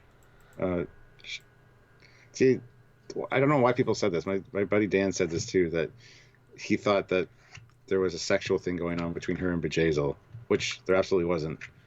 She said she ran into her because she was there trying or pretending to be helping out, and she learned about Icheb from her. But I've watched this multiple times. There's no indication that she's bi or lesbian. Well, she says of our previous relationship, but they mean we Yeah, knew each other, we worked together. I betrayed her heavily. She tried to kill me 5 times, and I've avoided her for 20 years. yeah. You gotta listen to the dialogue, and yes, or our previous, experiences together. It's like, yeah, me trying to kill or me killing her. Oh, But also, we know she's not lesbian because she dated several men, and if she's bi, who but the some people hell? are saying bi. Well, who the hell Yeah, cares? exactly. Why is that a thing? I mean, she was an assimilated Borg. All of her freedom was gone. Why would she care? That's not social justice trash. That's just okay. She likes both. So because the thing is, right? Aliens, right? An alien Klingon, like they have 2 penises now. There. Some aliens might not have any of. You can. What if you fancy an Orion who has 19 nipples? I mean, once you bring aliens into it, the idea of liking one on the other gender is a bit more flexible because so many aliens might have different whatevers. So it's not, you know. Yeah, who cares? It's I never got that indication from that conversation. It's not like they were intimate together, and that's how she learned about Icheb. They were just friends. She was talking, Like, if you and retcon her to being a lesbian the entire time, that's hurting the character because that was never. Or making Sulu 100% gay because why not? It's like, well, okay. But bi is a opening up of the world, not a retcon badness. And yeah, I didn't think the scene was necessarily that way. I mean, isn't you could infer that or not that. tell what your dirty little minds think. And mine It's didn't true. think that, which is weird. Yeah, and you are the Fleet Pass dirtiest Swiftback. little mind. Well, I got a pretty big mind, but Fleet Pass Swiftback puts in $1.99. Rios, when the cocktail kicked in. Yeah, Yeah, maybe. yeah. Samu Ray puts in $2. Thank you. Everything is dystopia at this point. Am I wrong? Nope. Yeah. Seems like it. Yeah. Oh, Lizzie Smith. This is the 21st century. Woman can't be friends with a woman. Get real, guys. And you're telling me Foley and Cockings aren't gay. Yeah, see, people can just be friends. It's fine. Wow. Don't know if I read that in the right inference there, Lizzie, but yes, then you get Picard's, I am the Frenchman, I am trying to be French. And it's like, okay, Patrick, you had fun. Good for I you. am appropriately sinister. But that's not Picard saying that, Stuart. He's just playing a goof character. I mean, he plays that later on. He's just hamming it up. He's on I stage understand. in a musical, playing a character because he's being paid big bucks, and he's like, "Oh, that's good." And I bet Frake said, Yes. "More, Patrick, more, do it, Patrick. I know you want to do it." Well, I know I've always loved the Flash. It's that sort of thing. Yeah. Gestrel 1980 puts in $5. Just point that is annoying me is that their phasers and transporters sound like Discord JJ versus sound effects. When did we need to charge up a phaser? There's been multiple instances of charging up phasers I think it means he over the years. sound effect, like specifically the one that's in Disco and JJ and stuff. Oh, yeah. I mean, yeah. Oh, he's getting a phaser. Well, I mean, I got phasers that when you power them on, like the Wrath of Khan phaser, it actually, boom, if you hear a vroom, so it's no, whatever. But I can call another scene, or another moment I really liked. It's the Raffi 7 bit. Because this, again, shows them both in good, positive ways. Raffi's like, dude, I really admire you guys, but why? Look. And Seven's like, it's habit at this point. I just want to help. And obviously, she's got ulterior motive, but she's still you know, I still take this as genuine. She's automatically saying what she thinks. Yes, it's not the whole truth right now, but I still got the sense this is genuine. And I like how they're both playing it, and I like, again, Raffi is not this drug addict anymore. She's fine. She's a normal character again. Yay. And I like Seven here. It's good. I like it. She's the best part of this episode. Miss Jerry Ryan. Good job. Despite the weird accent that she's now got. And they reused the hood prop that they put on Dodge. Okay, where's my note on that? Where's my bloody note on that? Because hey, at least it's not a Discovery hood. Because it turns out they invented hood technology hundreds of years ago, and then have lost that technology for modern day hoods, which are past hoods. They haven't got space hoods. Okay, where's my hood? It's quite a far episode though. It's after Mott. Oh yeah. My note is the bag. The bag. But yeah, I like this scene a lot. It was good. Good stuff. Mm-hmm. Although, but yes, you go. I don't know. You were going to say something about that specifically, so go ahead. Well, about Drafty, they're kind of like, and now you're part of the plan. But wait, 1 second. You're transporting. That's exactly what I was going to say. Yeah. Go, jump in. Yeah. But yeah, so she'll be left behind to work on transport. She's like, whoa. How hard is this? It's a piece of cake.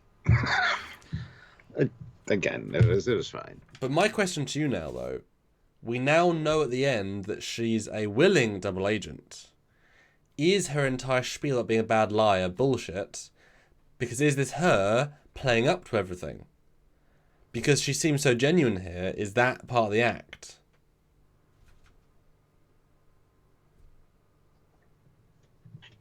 I don't know. Because I'm sensing that now. That in rewatching it, knowing the end, it's like, maybe, yeah. But when you watch it in that way, it's interesting. Like, her nuances change. Because she's like nervous, she's like playing up the nerves, she's playing up things, maybe.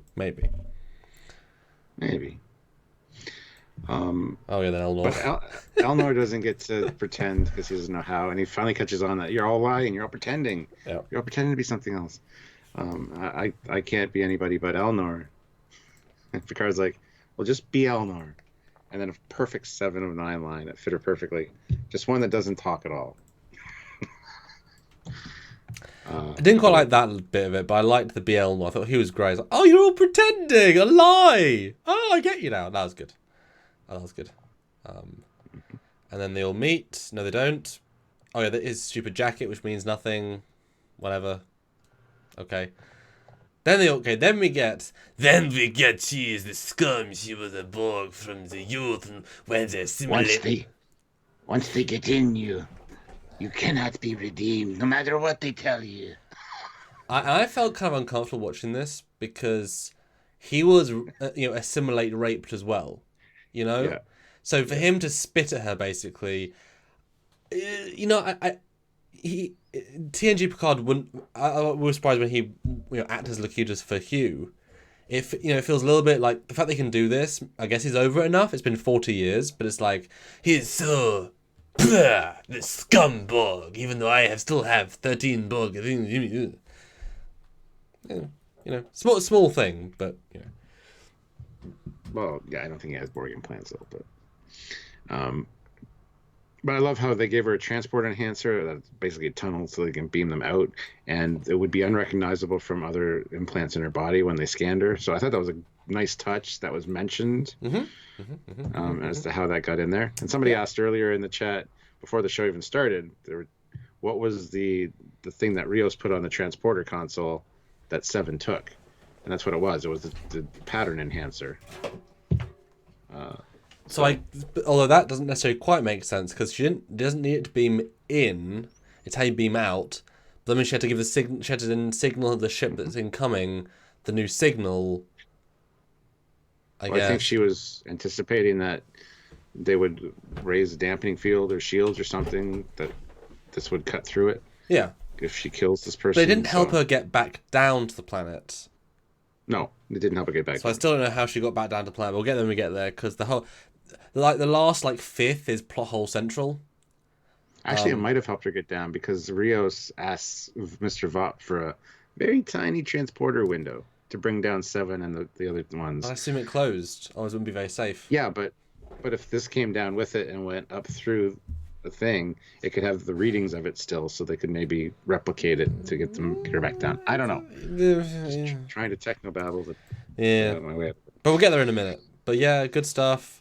Delta Squadron, I love how they fake pay the other guy.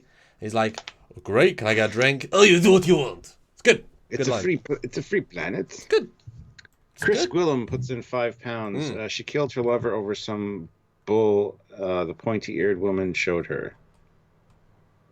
She killed her lover over some bull the pointy-eared woman showed her. Stop drinking. What? Was he the one that was drinking? Yes, I think so. We don't know what you mean. I'm sorry. They weren't lovers. No, they absolutely were not. Maybe they kissed at a party, a frat party, but that's about it. Anyway, so then you cut to Raffi finding somebody. Don't know who yet, but it's her son. Ah. And then you get Picard just standing there doing nothing, which looks so awkward when you watch it. The actor's waiting for his cue. What is he doing? I don't always, it looks so awkward. And then you get lens flare central, because it's always a good idea, Stuart, to shoot into bright lights and put your actor between them so that you can't see her face properly. Smart choice there, set designers. Maybe they only go bright when you beam? Like a... Nope, okay. Let's not do that. What happens in this scene, Stuart? Talk us through it. She just basically wishes her best of luck with whatever she's looking for, and she says the same to him. But this is where they're saying goodbye because she's planning on staying there. So, yeah. Although she doesn't know her son very well because she's playing this as if, right, goodbye, Picard. But she doesn't obviously know her son very well anymore because she's, yeah, like I say, this is her, oh yeah, I'm leaving forever. And this entire scene also felt weird. They're meant to have an arc. It was, I hate you, Picard. I hate you, I hate you. Fine, I'll go along with you. Oh, now I like you. Now I like you. Goodbye, Picard. I've always liked you. It's like, oh, okay. That was incredibly easy. This entire scene felt like it should have been episode 9, heavily earned. All of the Raffi stuff has been butchered kind of in terms of pacing. Because she's not at all a character from episode 2. And I don't keep mentioning it, but it's so stark in this one. She's so friendly to him. And like, it's just like the good old days, JL, my best friend. Like, there's nothing else. There's no other levels of mean here. There's nothing. It's completely nice. It's so strange. Like, again, I can't wait till the series ends so I can do a re-edit. And I remove those hard edges. And if you watch it, it'll be much more nice, much more clean and flowing. Because maybe that was just a reshoot, you know? Chris Gwillem puts in £2 and says Agnes loved Murdoch but killed him in reference to she killed her lover over some bull that the pointy showed her. So we're about 7 at that point, weren't we, and such? Yes. Well, absolutely. Yeah. Absolutely. I mean, do you agree? Does it feel a bit odd, these two characters at this point? No, I just don't care. Well, yeah, that too. No, yeah. It didn't feel odd to me, really. It was just like, oh, I'd rather see them be friendly like this towards each other than the antagonization that was going on earlier. So, but I honestly don't care. I don't give a shit about Raffi. No. I don't like her character. So. But we do like the fact they actually had a real beam. Good stuff. Good stuff. Mm-hmm. Then we get Stardust City Reproductive Health Services with the little Vulcan baby or Romulan baby on the left. Oh, yeah. Human on the right. Yeah, my assumption is that they went here because it's still hard to breed species together, and this is like to help you. Mm-hmm. Make sure it's safe and keep a checkup. Which is actually kind of, like, it's such a small detail. Like, that didn't need to be there. But what a nice little canon clever detail. I'll give it. That's good. All credit for them. Well done. Good stuff. Well, we meet her son. Yeah. And this guy looked familiar to me, and there's a reason. He is Cuba Gooding Jr.'s son. So I didn't realize that at the time. He just looked familiar, like I knew him from something else. Looked him up, and no, he's just Cuba Gooding Jr.'s son. So, and in our review, I said, "Who's that?" And you made me Google him, and I vaguely recognise his face. I guess he's not in. I mean, he's not in any UK things, and I haven't seen any of his work. So you're like, "Is this guy?" I'm like, I mean, you think I'd recognise a name like that? It's a weird. Was it What's his first name? Cuba. Okay. Cuba, Cuba. Okay. Gooding Jr. So is this Junior? This is, well, his name's not Cuba Gooding, so Okay. no. I forget his name, but Yeah. But yeah, this scene could have been totally cut out for me because I didn't give a flying fuck. The only thing that came of this was the whole when he says, "Oh, so you're better now? So okay, fine. Tell me about the synth attacks on Mars. Tell me that it wasn't the synths that did it." But it was! It was! Yeah. And she mentions the Council of Eight or something. Yes. Hold on, let me get the notes for that. That's why the scene's here. That's the important thing. Yeah, but it just annoyed me so much. All right. Let's see here. There it is. Yeah. So tell me about the synths. The Conclave of Eight is what he says. The Conclave of Eight, which will come in important at some point, I'm sure. Oh, yeah. But, and then she goes, "Baby, there is a conspiracy, and it's bigger than anyone knew. There were lives at stake." And he's like, "Our lives are just as important too, Mom." No, I mean they were. That you shouldn't squelch at that. I mean that's a fair comment. He's acting like an asshole. I really don't. I hated this scene. Why And though? I love that her name is Rafaela. Yeah, that was good. But can you give me like a technical reason why you didn't like it? Like I know you don't, but can you try and justify? Like not that sounds bad, but why? It came out of nowhere. It was unearned. She says, "I'm clean now. I've cleaned up, baby." It's like last we saw you when you first saw Picard, you were still smoking the snake leaf. There was no indication that you were trying to quit. I thought you were just on the ship. You had more of a oomph to go to Free Cloud. That's why you were acting a little bit better. But it's unearned, this scene. And again, it might play an important part later in the series or the season, but I don't know. And people are arguing whether this guy's wife is a Romulan or a Vulcan. It's clearly a Romulan. The context is clear. When she comes through the door, she smiles, first of all. And second of all, the hair, and she's got ridges as well. Yeah. So she's a Romulan. I mean, that's Romulan hair. Vulcans would have a slightly different because Vulcan wouldn't have the same pointy. It'd be more like a bowl cut. She's a bowl cut with the points. It's just it is contextual anyway. No, I agree. This scene would have been a good end of her arc, episode 9. Once we care, but this is the only other story in the entire episode, and the acting is good. I think her acting is great here. She really sells it. Hers is good. His isn't. Because you can see him trying to be mad, and he's clenching his muscles here, and its line delivery is like this, and it's like chill but relax. Yeah, his acting is the classic. I'm just not gonna give you satisfaction, Mum. I'm just not gonna act at you, which is fine. Yeah, but he's not that angry, and I've always hated this sort of contrived thing. I know it does happen in real life, but if she wants to help now, why not let her help you and your partner and your partner's child? She's offering help.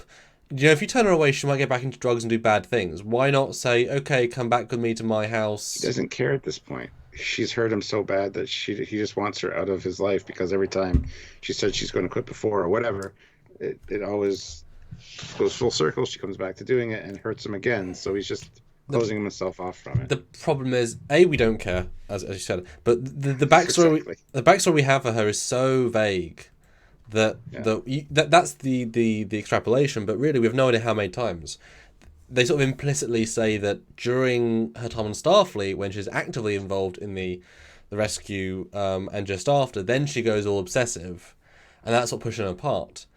So clearly she wasn't thrown out of Starfleet straight away. Clearly her obsession got out of Starfleet. She was presumably suggesting missions that would go against procedure, and I like the backstory inclusion because it shows that she wasn't just fired that day because Picard let go.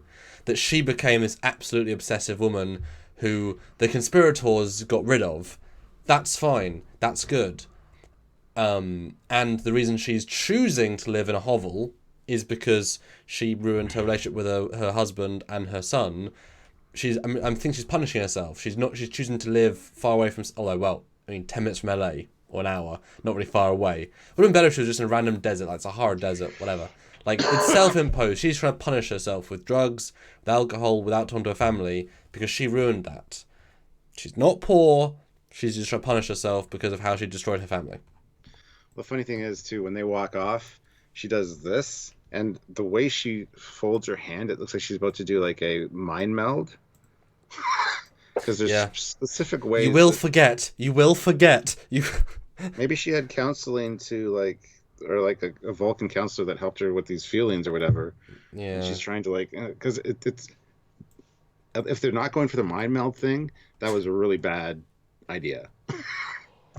I'm sorry, but and they're saying the kid would have been young when she left. I mean, this guy is in his, very, very late 20s, if not 30s, and it was 14 years ago. So he wasn't that young. He was a teenager, and then you've got more years ahead of that. So he would have been 17. I mean, he wasn't a child when she went crazy. I just want to say, he's not like a 20-year-old. He's a 30-year-old. Yeah, and Sammy Ray puts in $2. She'll have a redemption episode that'll be meaningless. Yeah. Thing is, after this, she'll get back into drugs. We won't care. Then she'll get clean again because Picard will help her. I won't care. It's like, you got off him instantly. Why do we care if you're back on? Then affect you. Like you know how T'Pol, right, was injecting drugs through an entire season, and it was impactful. You got to see her use them well, and then need them, and then ruin her, and then risk life or death. That was an incredibly good drug arc. It was amazing. You compare it to this, and it's literally nothing. Why didn't they watch Enterprise Season 3? So much better than this. Oh my god. Crazy. Yeah. What were we laughing at, sorry?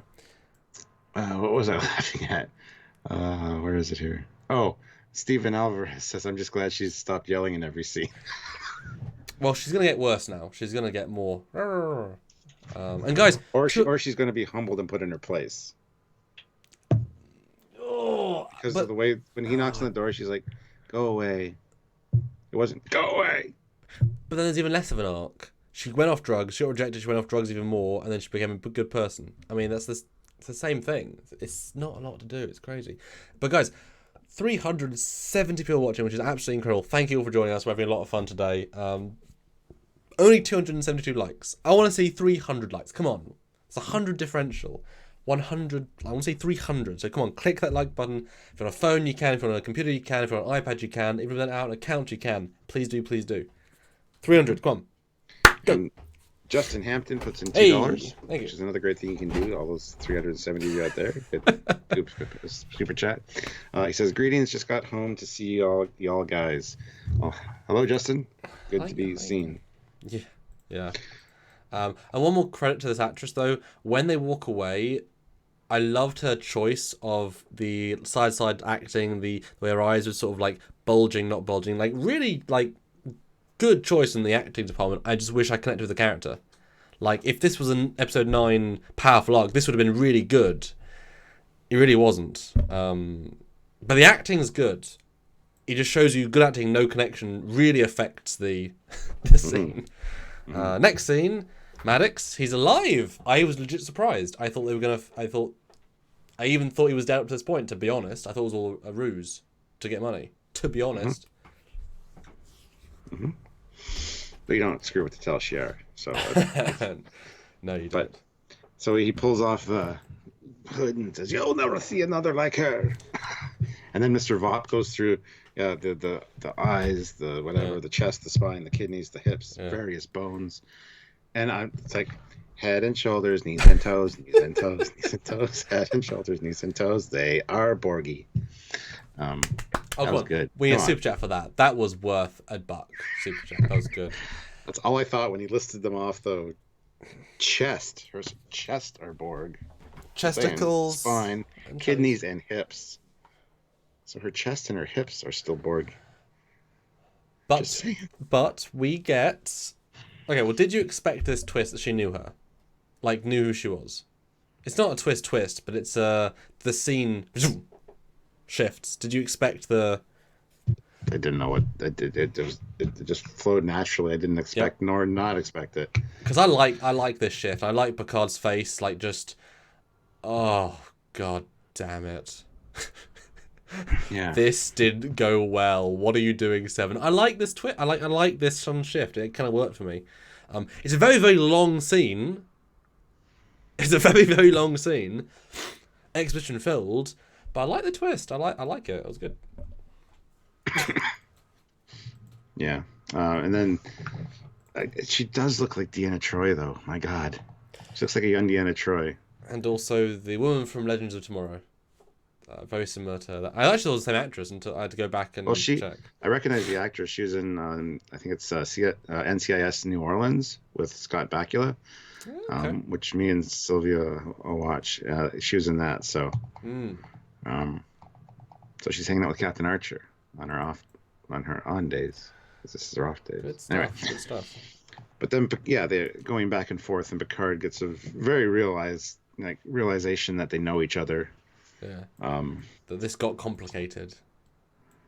And then the female bodyguards whip out the guns. And you can tell she's such a small deal. I mean, these people have zero, tactical look. Because remember, Stuart, they had to find a clever way in because she had a small army of hired mercenaries. But in reality, it's two ladies with hand pistols and the big guy, who is very killable. I mean, what a letdown. The build is so there. It's such an anticlimactic sort of It's so weird. It's as if they wrote the script and didn't know what they were filming, or it just looks so silly, you know? Mercenaries! Look at my pop gun. It's so weird.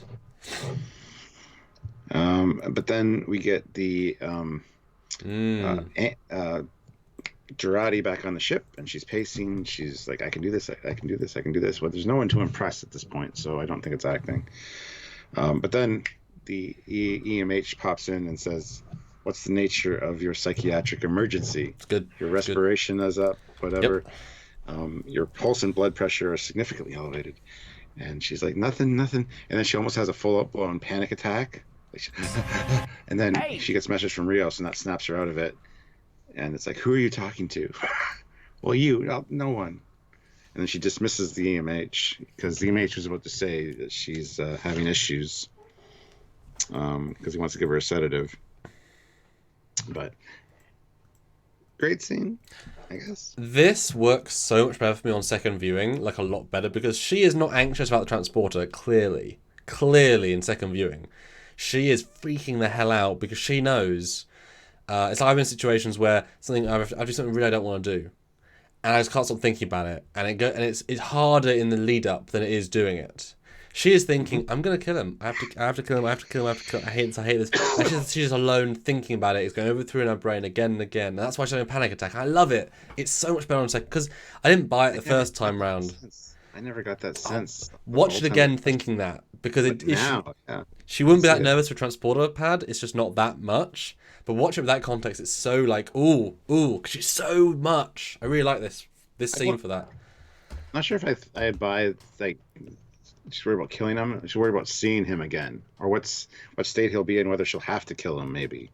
I think she's straight to kill because the EMH only comes out in emergency because the EMH came out later on, not because the patient was dying, but because she was having a psychological attack.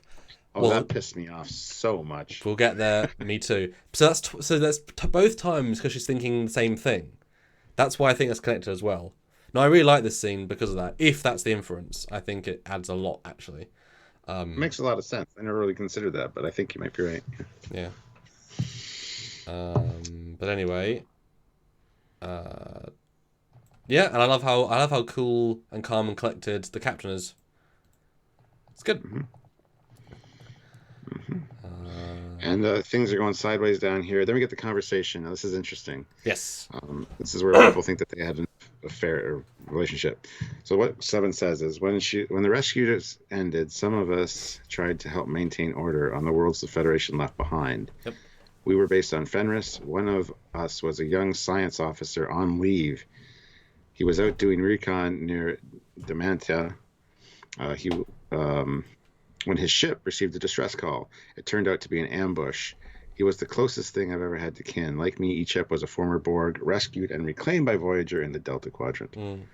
That's why she wanted him, without anesthetic, without even the minor mercy of death. We had met on Fenris.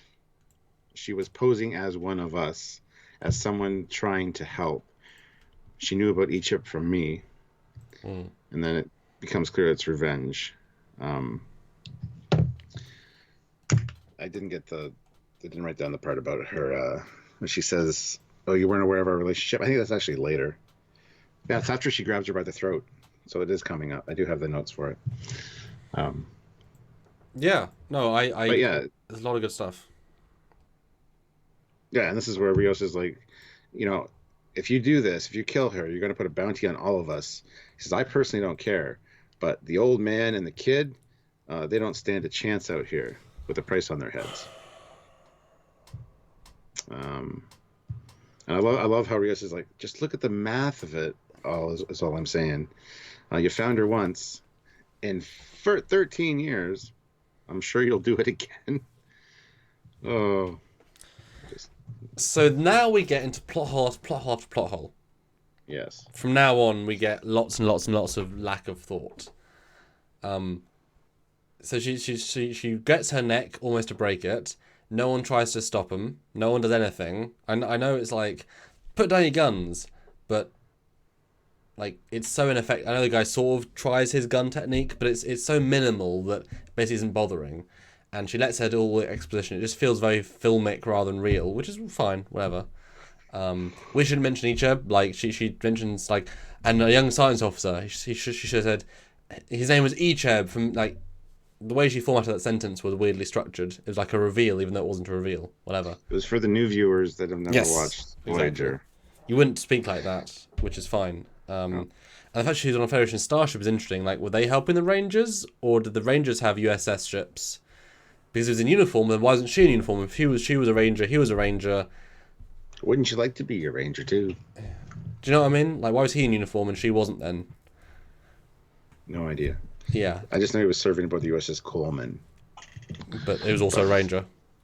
I know. Yeah. Doesn't quite make sense, but maybe we won't get an explanation. Of course we won't. Mark Ryer Grant puts in $10 Canadian. Wow, thank you. Appreciate it. I don't get how people are upset about dystopian worlds beyond the reach of Starfleet. Cisco mentioned this during the TNG timeline, speaking about the Maquis. Yeah, I don't have an issue with that. We've seen it from Starfleet officers and, on Earth. It's because humans are meant to be better. And Trek has always been the one that represents the good thing, the future thing, the one where we've all got together. Yeah. Yes, people on the outer planets might have less good things, but you always have the heroes as well, because that's the point of people we've evolved, at least when all of our needs are met. When you see everyone's being broken and hurt and damaged, it ruins the positivity of the future, which is the entire point of Trek, to show that optimistic future where threats are from outside of our characters. When it's all about the characters, when you can still be poor and drug addicted, it just completely brutalizes the idea, Yeah. And Jarzia puts in $2. He was on leave from the Coleman. Yes, I said this already. But yes, terrible guards. Just absolute awful. That's why she must be. There's no tension here. There's no tension at all in this scene. Well said. Because it's an exposition dump, and you can imagine the actress, the JJ lady. She's like she had to stay. Jazel. She had to stay. Like, how many hours were they doing like line reads and line scenes where she started to have her hand on her throat because she's got the hand on her throat for the entire scene pretty much. That's a long time to keep that going for the wide shots and stuff. You mentioned specific notes, and I had specific points about your notes, but we kind of went through them. I don't have them, apparently, because I thought I would, but I don't. No, because you always said things. I have problems with lots of things. This scene, this is where I have problems with the episode and the logic. So, Lizzie Smith puts in £2. Hey. So, is Seven the Pink Ranger or the Yellow Ranger? She's the Green Ranger because she's Borg and green, Borg and green go together. I know what you're saying there, Power Rangers, and I know the Green Ranger wasn't a girl, so let's not all pile on Captain Foley. Well, no, they're non-gendered. They can be either. It's fine. Well, okay, I'll Seven is the Silver Ranger. Ozzy, you get a clap for that with her cat suit. Yeah, she has a very Power Rangers style suit. And anyway, I like the fact that she tries to get Picard out, and the honor comes first. That's good. Yeah. I didn't buy it for a second when Rios is like, look, if you kill her, there'll be a bounty on all our heads. It's like, when you leave, she'll put a bounty on your heads because you tried to kill her. Like, she'll do it either way if you leave her alive. Because she'll want revenge on you. You're doing revenge, she'll do revenge. I don't understand his point there. And then the double point, which said, look at the math. It took you 13 years to prove you can find her. You'll find her again. Yeah, it took her 13 years to find her. I'm sorry. But now she knows where to start. I don't know. No. I don't buy it for a single second. She didn't find her in 14, 13 years and she wouldn't get revenge. I mean, it's nonsensical. It's non-logical. It's dumb. And him to say that, it's like, what? So you think she's going to be okay to have revenge in 13 more years? Now that she'll want to have revenge against Annika and go weird. I mean, there's a whole thing there. That dialogue was terrible. Didn't make any sense. There was a lack of self-awareness of scenes. And Picard, he's basically just like, don't kill her. It's bad. He's a non-entity in this scene, you know? Gastro, 1980, just joined the ranks. He is the commander grade. So welcome to the rank of commander. Welcome. Gastro, 1980. Welcome. You are the bomb. But yeah, then he shoots the Reptoid guy, which I thought was great. Nice, quick, simple, easy. I love the little Derringer kind of style gun that the reps. And they tried to trick you with, Picard got shot, but it didn't have that effect at all. Well, like they usually fake that out, like somebody's going to shoot you and you hear the gunshot and it's like, but it didn't work. Like I said, there's no tension. I mean, this scene is very, very bland in that respect.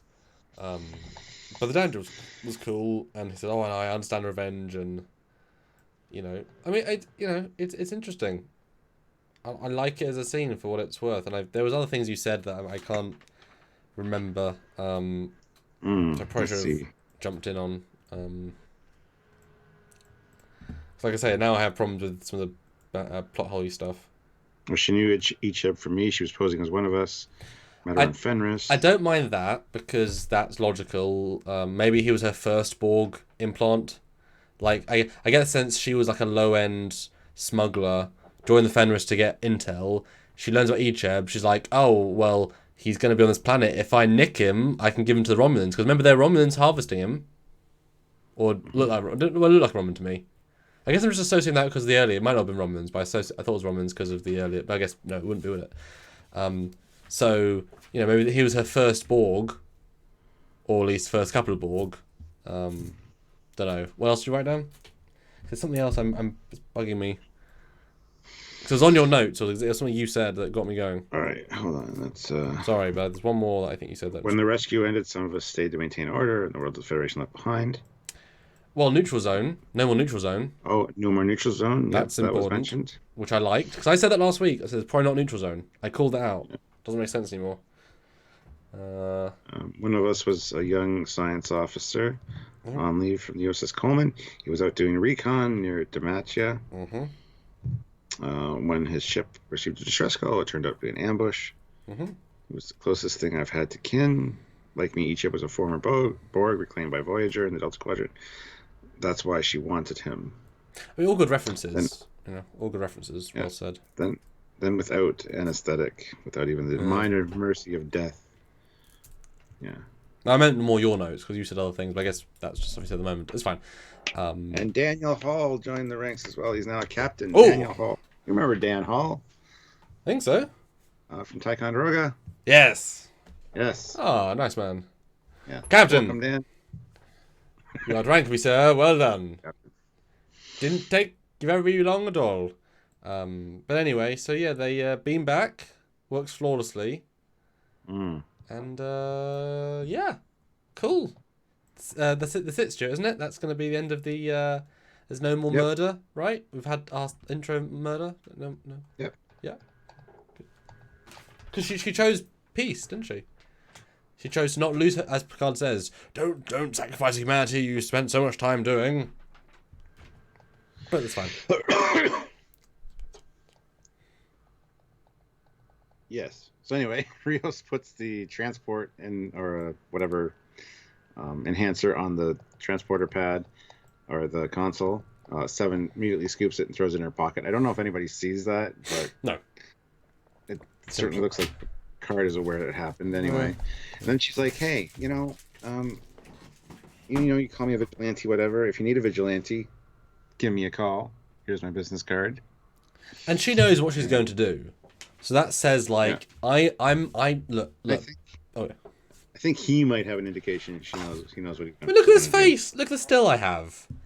He's like, Yeah. Oh yeah, okay, yeah. She's like, "Can I borrow some weapons? Because I can always use some vigilante and all." And he's like, he looks to the front of the ship, which I like because it's not his ship, Or his not weapons. his face. And he's like, "Yeah." She goes over and grabs it. I just love that. Well, I'm an admiral and he's a captain, so if I say so, you're not in command anymore, Patrick. No, it's weird.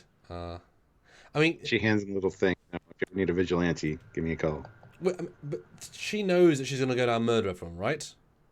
But she's still offering that in a sense of peace and friendship. So I mean, she's doing a bad thing, but she's still offering services for a good thing.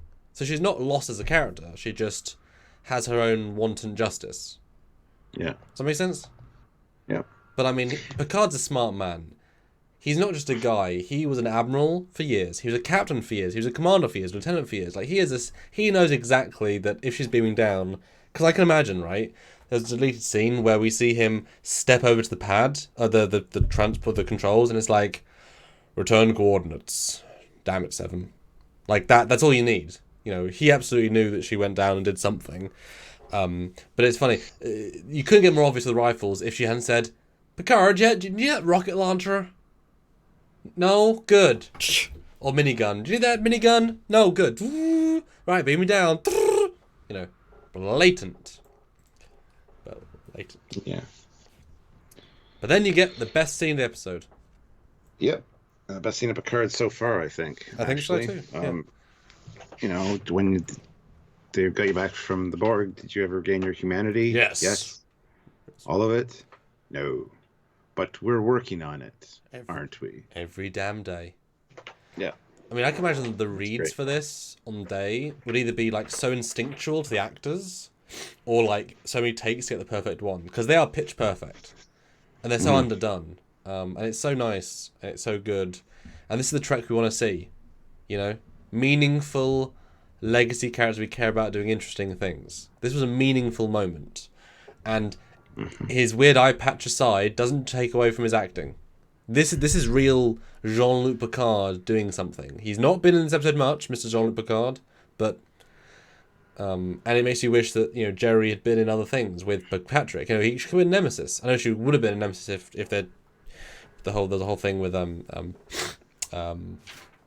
Troy, the actress, but it makes you want these two actors. You put them together, they have chemistry. Like there's a something there that you wish well, I mean, we're gonna get more, but you want to see more of it for sure.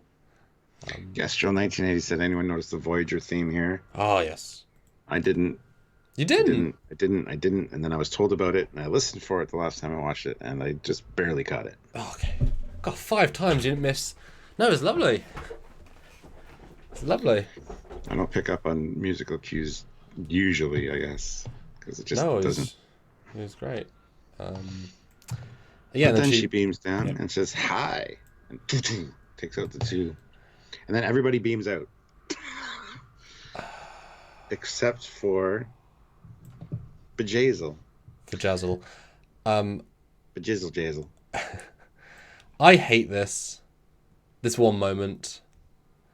It's so tone deaf, Stuart. It's just so unthinking, Because look, none of the guards are in the looking. I know it's been like 4.5 minutes, but yeah, she shoots the people, and the barman so it's clearly automated. They're not actively saying emergency teleport. It's like an automated security system, right? And some patrons leave, but seems to be. This is the owner of the bar. This is the head crime boss. The fuck isn't she beaming out automatically? What a contrived scene. Yeah, I don't know. Like, either beam them all out, or none of them. what sort of nonsense is this? It feels so stupid. Like, it feels really like, it feels like someone in the script should have been like, this doesn't make sense at all. Massive plot hole. It's not as if, it'd be fine if she had like pulled out a device, said transport inhibitor, 1 meter radius, everyone beamed out except you. If there's a line, but it's so stupid. It's nonsensical. I hate it. So stupid. I totally agree. Then they have their little, and she goads her on. She's like, "Oh, you used to have faith," because she goes, "I left Picard having faith. Somebody should. He's an old man." And she's like, "Oh, like you used to have faith before I took it away from you." It's like, you're not in this bitch situation to be poking the bear. Like, if it's 15 seconds till your army comes in, maybe try and defuse. Well, that's the thing. She's stalling and failing. Like, yeah, I know that your guys are going to be here in less than 5 seconds. It was 8.5. I know it was longer. I timed it too. And why didn't the army beam in? Because there's also a scene earlier on when Rios is there. For some reason, people beam into the bar. Yeah. Yeah. Even though he beamed in outside the bar. Like, I understand that you have to be approved to go in. There's windows. But they're your own security. Hostage situation. You got fucking approval. It should be within 12 seconds, 5 seconds, 6 seconds. It's awful. Terrible, terrible, terrible. Mm-hmm. And then she goes, he was like a son to me. Yes. This is reach up. And it's such a cool disintegration scene. And to hear her post-disintegration scream. That was a decision, and it was a strong decision. Mm-hmm. I know some people said disintegration is very un-Star Trek, but it happened in TNG gruesomely in Season 2. It happened in Enterprise gruesomely. Mm-hmm. Like, it's used for explicitly dramatic effect. It's used, believe us. Kirk in Star Trek 5, 6. It does happen. This was just happening to be blood red consensus. Who the hell cares? I never got the feeling it was blood, though. I just mean blood red. Like, it's graphic. Like, it's not a clinical... But looking at the stills, it does look like blood, especially the last shot where it's just kind of like atomized in the air. Yeah, I don't think it's blood, but just to give you that impression. And then 2 people with handguns run in and miss 1, 2, 3, 4, 5, 6, 7, 8 or 9 times in a row with a standing still target across a room that's small with phasers that are auto targeting. Yeah. And then she shoots. What a shitty little scene. Apart from how good it looks, it's just terrible. It's nonsensical. And I hate there's no recoil. It's so, like, she's just like, the actress has no idea what she's doing. She's like, I'm walking. Like, there's so little for me acting in this moment with her. Like, it's so under. Cause it would be cool if she was like doing these like turns, shoot, like a Terminator, like turn, shoot, cool, like, like RoboCop. She's using her knowledge of her body and how she's doing things. Yeah, it's terrible. But I love the rifles. I think the rifles are really cool, and yeah, they're fully automatic. The automatic rifle versions of the phaser rifles in First Contact, and considering how far away some things are, these are so accurate and faithful. I love them. I really would like a proper these. I think they're great. Although, like I said, it's terrible walk and shoot. Terrible. Yes. Jarzia, though, throws in $5 into a PayPal. Ooh. Whoever designed this scene with the 2 rifles definitely played Elite Force back in the day, because those are totally enhanced compression rifles. Yep. Overall, this is middle of the pack.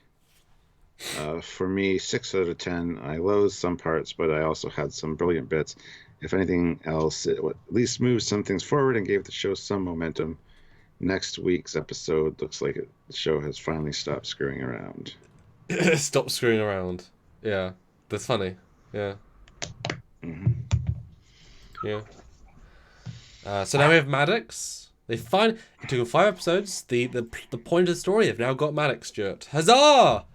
He's going to be fine, right? Promise me he's going to be fine, right? Mm-hmm. Yeah. Just like for Jazzle. What do you think of sick bay? Isn't it just so forgettable? It looks like a mess hall. It doesn't look like a sick bay. This will be it's shit. No, It's you're right. garbage. I'm sorry. This will be redressed into a messel. You're 100% right. This will be like a cargo bay, a messel. Yeah, this is just a redress set. It looks like something out of Alien. First Alien movie. Or Lost in Space. And why there's this massive space with a full blank wall and one blank wall with a hologram on? What was the art design there? Like, We'll fill it in with cool holography things. Don't worry, it's fine. wait, we ran out of money and they just whatever. I mean, I like this scene because we get story progression. Have you met Daj? Yes. Is she I think she's dead. Yes. Has Soji? Oh. Ball cube. Oh. Yeah, why in the... Well, they sent them to investigate or find out about the ban, because it's bullshit. And then we hear about the mom AI that he had put in them that would activate them. That was mentioned. What? Oh, was it? What did he... I'll get the exact quote then. Okay, something I literally didn't understand what you said with one thing, so that's why I missed. Yeah, tell me the quote. What did he say? Hold on. I'm holding. Her embedded mom AI wouldn't have activated her unless she was in grave danger. Ooh. And see, since Soji wasn't in grave danger, her mom AI just put her to sleep. Oh, wow. Okay, cool. That's awesome. I didn't... Well, thank you. So we were right the whole time. So it wasn't a real phone call. / No. Her hand was wirelessly linking into the phone that she was talking to, and it sort of was from herself.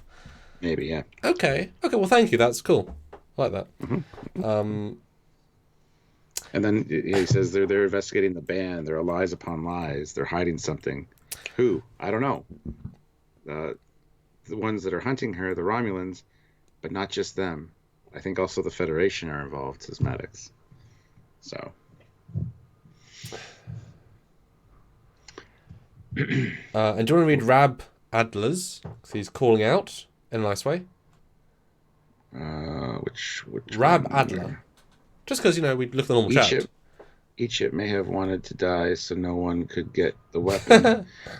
He still carried with it in, but ultimately, what? I don't know if he's making a joke about Renegades, because in Renegades, it was very much that was the plot of like, essentially they want to turn him into a weapon. I'm Mr. Renegade. Gotcha. I don't think it's literally a joke, but that it's such a Renegade joke. Doug Van Dorn though puts in $5. Thank you. I think Agnes ended up being pushed over the edge to kill Maddox because he reminded her that his pet's name for her was Aggie. But I find it very interesting that she did not let slip to anybody else they were in a relationship.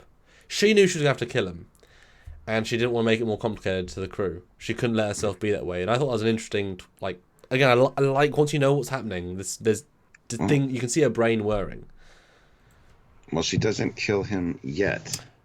Can I point out one more thing before you jump? Yeah. In this scene, for some reason, my brain said, "Oh my God, Patrick isn't in this show very much," because he's talking to Maddox as if he's the main character, and I could think, "Oh, he's barely in this episode," but now he's like the primary character talking to Maddox. Do you know what I mean? Mm-hmm. It felt really like, "Oh yeah, you're the main character supposedly. Where's that this episode?" It's really weird. Yeah. The next scene is on the bridge. He's saying we gotta go to Romulan space to the artifact. He's like, "Oh well, Romulan space doubles my fee." And he gets a stupid little smirk from Picard, and he's like, "Okay, Jeffy." And okay, Jeffy. Old man indeed. So now we're back to the sick bay. Again, every time this guy could let me down, he's impressing me as a captain. He's not taking the douchebag way out for anything. He's like, I like working for an admiral. This guy's a cool Picard. It's good. I like it. Although I don't like the fact the hologram moves with his face. Like, I know why they're doing that, but it feels so unnecessary. Like I like sometimes there's an important thing of having to actually move your focus to a monitor. If my monitor's moved with me at all times, my peripheral vision will be equally unuseful. Like, part of it is looking, not peripheral. So I didn't like the fact that it was very Iron Man-y, and just stop. But yeah, that was good. Then the stowaway. oh yeah, we went to talk about our doorway, and I'm like, huh? And then yeah, it's just Raffi. She's pouting in her room, and he's like, "Welcome back, Raffi." And walks away. It's so not the tone that she's been, because you're right. She was like, "Go away, I'll be fine." And he's like, "Welcome back. Sorry, your mission screwed horribly, and you must be terribly upset, but welcome back." He's so tone deaf. He's like, she's back because something went really wrong, and you're really happy about it. Yeah. Wrong choice there, Patrick. That was not a good choice. Eugene, 500 rubles. The last survivors of Control-like apocalypse traveled to the past and formed Zot Vash, a secret organization with a plan to prevent it, passing memories about future via Contras. Ooh. Sure, I'd buy that for 2 cents. Oh, that's interesting. But Control was really poorly done. So that would be a shame. That's that's cool. The cartridge thing is brilliant. That's good. All right, so here's the clincher now, because we're back in sickbay, and although, he's like, before we jump onto the last scene, they do now know that he's now told Picard that Soji is at the Borg Cube, the artifact. We now know, and I said you were going to program that quite quickly, so now we're going directly to the cube. There's no mystery, answered. yeah. Just before you end on that one, just want to make it clear. Yeah. So he says to Eggy, he says, yeah, you, myself, Soong, and you did it. Your contribution was essential. Because he asked if she met Dodge, she says no. And that Soji and Dodge were perfectly imperfect. Like, they were just... Good line. I like that line. Yeah. And then so her contribution helped a lot with that. And she's like, that's one more thing I have to atone for. And what do you mean? And then he starts to die. She turns off the life support. Then the frickin' EMH shows up. What's the nature of your psychiatric emergency? Your blood pressure and cortisol levels. And then he notices the other patient that's dying and says, what is the nature of your medical emergency? There's a high risk of critical organ failure unless hematic micro repair treatment is resumed. He wrote it down. Which was going on, which she shut off, right? Yes. They were fixing them. Yes. And then she's like, deactivate EMH. And he's like, oh, okay, bye. But then she goes, I wish you knew what I know. I wish I didn't know what I know. But they showed me. I wish I didn't know. So. And then die, bitch, die. I cheat on you with every person in your department. Bye. No, sorry, that was the fanfic. Okay, so let's jump through it then. So what do you think about then? Yeah, the reference to Soong and how he addresses, because this is Maddox. This is the guy we've seen in TNG. And what do you think of the final reveal of like that and the way he says all that?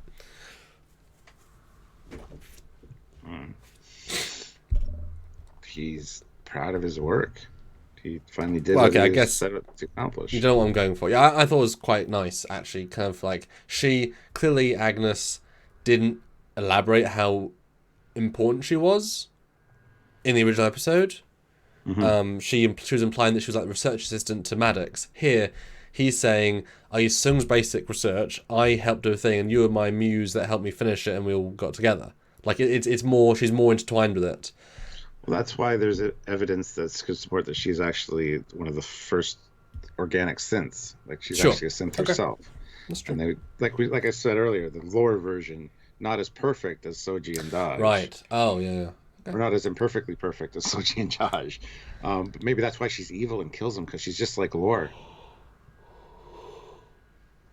They used lore engrams to create her version, and then they upgraded to the data engrams to make Saj and Doji. Dodge and Soji. Yeah, no, I disagree, but I know what you're saying. And then she turns off the thing that's keeping her alive. And then the medical emergency thing is very daft. I'm fine. Someone said in the chat, why isn't he? Oh, sorry. It was tone deaf. That medical emergency thing. It's just really bad. Someone said in the chat, why wasn't he already on to deal with a patient? Thing is, he wasn't.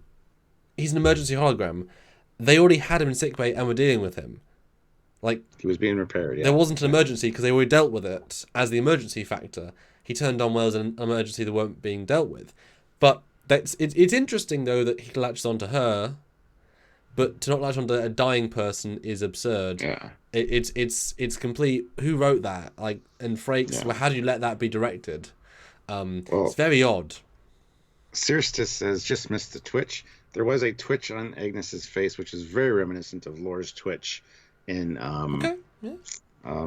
Data Lore Yeah. during that scene, which I noted the first Okay. time, and it's interesting. It's worth mentioning anyway. I think it'd feel dodgy if he dated his own Dodge. Well, if he dodged his own creation, like he made his own girlfriend to sleep with and help him invent more. I would too if I could. Well, that difference between you and me then, I guess. Anyway, so my dad also watched the episode, and he absolutely hated. He thought this episode was fine. He hated the fact that you could override an EMH, the emergency medical saving life program. You could turn it off while someone was dying. That it would let you, that the computer would actively let a person override to kill somebody. That it should not be allowed to be turned off in a situation where people are dying. How do you respond to that? I think it's entirely stupid. Exactly. Unless it should at least stick around long enough to make sure that the healing process is underway again. Then deactivate, and then you can mess with the computer so it doesn't come back on. Then kill the guy. Well, because it doesn't make a lot of sense, and it really pissed me off, this scene.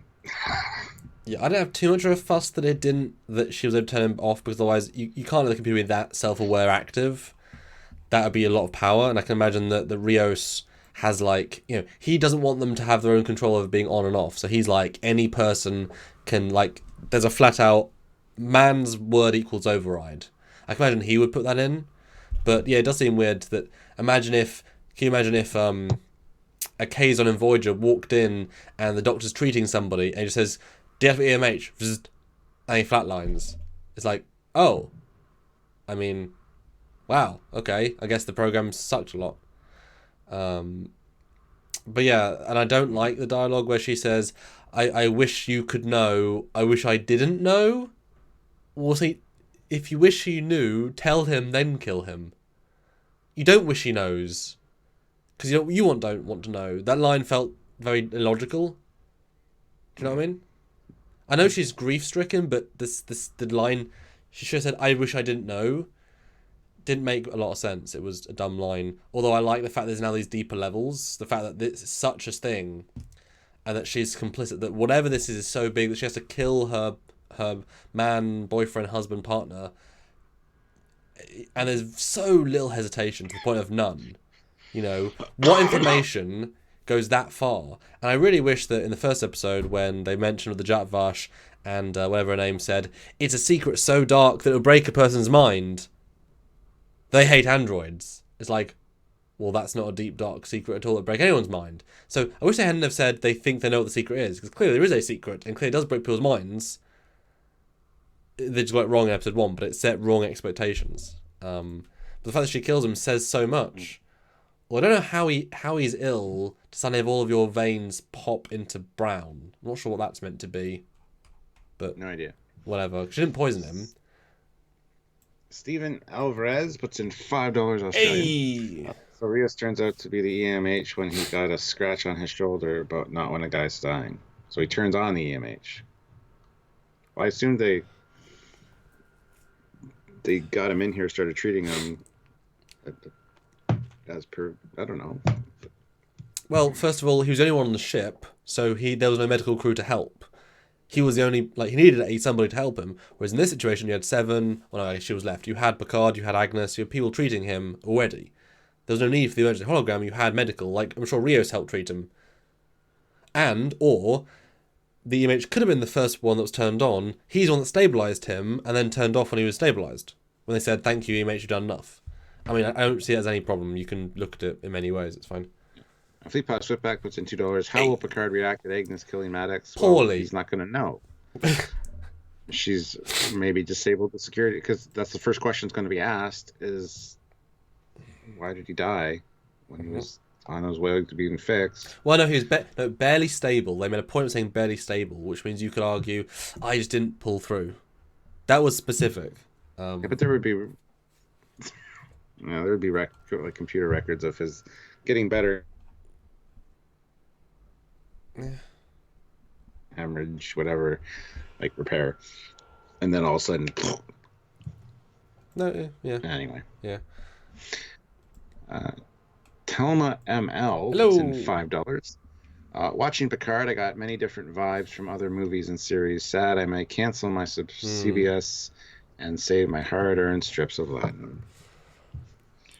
Come to Canada. It's free to watch up here. Unless you watch it on Crave, you got to pay for that. But or wait till the end and then watch them all.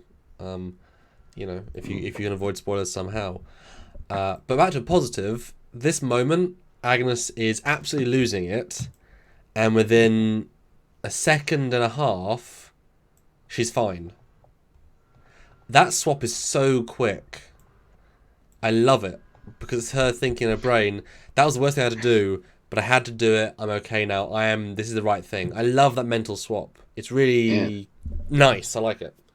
And again, that could be because she's a machine, or because of the mind meld as well. Yeah. It's one of those. I think it's just that she's so committed now that this is like so real to her. This problem that she's like, that sucked. I had to do it though. That was a really good choice. I thought acting wise, I really liked it. And then Maddox's face, and then we're done on we start with a gruesome death. We end with a gruesome death. Holy hell. Not what I thought would happen in this episode. We both thought it'd be a stupid comedy. There was some stupid comedy, but it was the darkest one so far. So, yeah. Well, we got a PayPal. Yes. Hold on. Let's see. All right. So Lee Morrison sent $4.09. Thank you very much.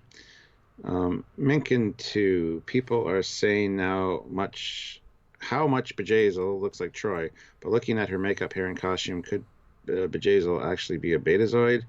Being an empath would also be really helpful in business, including running dodgy bars and negotiating deals on the black market. This could also tie in with the line that she does not like dealing with Tal Shiar, and it's harder to read their true intentions. Yeah. Maybe. Can I read a comment from Gaffer Weber? The essence of every whiny argument I hear about the new direction of Trek is, it isn't the same as the show that aired 20 plus years ago, so I'm going to take my toys out and go home. How childish. And I've never made that argument once. I judge it on its own merits as a TV show with writing and production. I would never judge it to TNG specifically. That would be silly. You can judge it to BSG, or Firefly maybe, or even Babylon 5, which is much darker and grittier, that came out 20 years ago and is better written, better acted, better cast, better crew, But I would never, as a pointless argument, they're different shows. I mean, Enterprise is different to TNG.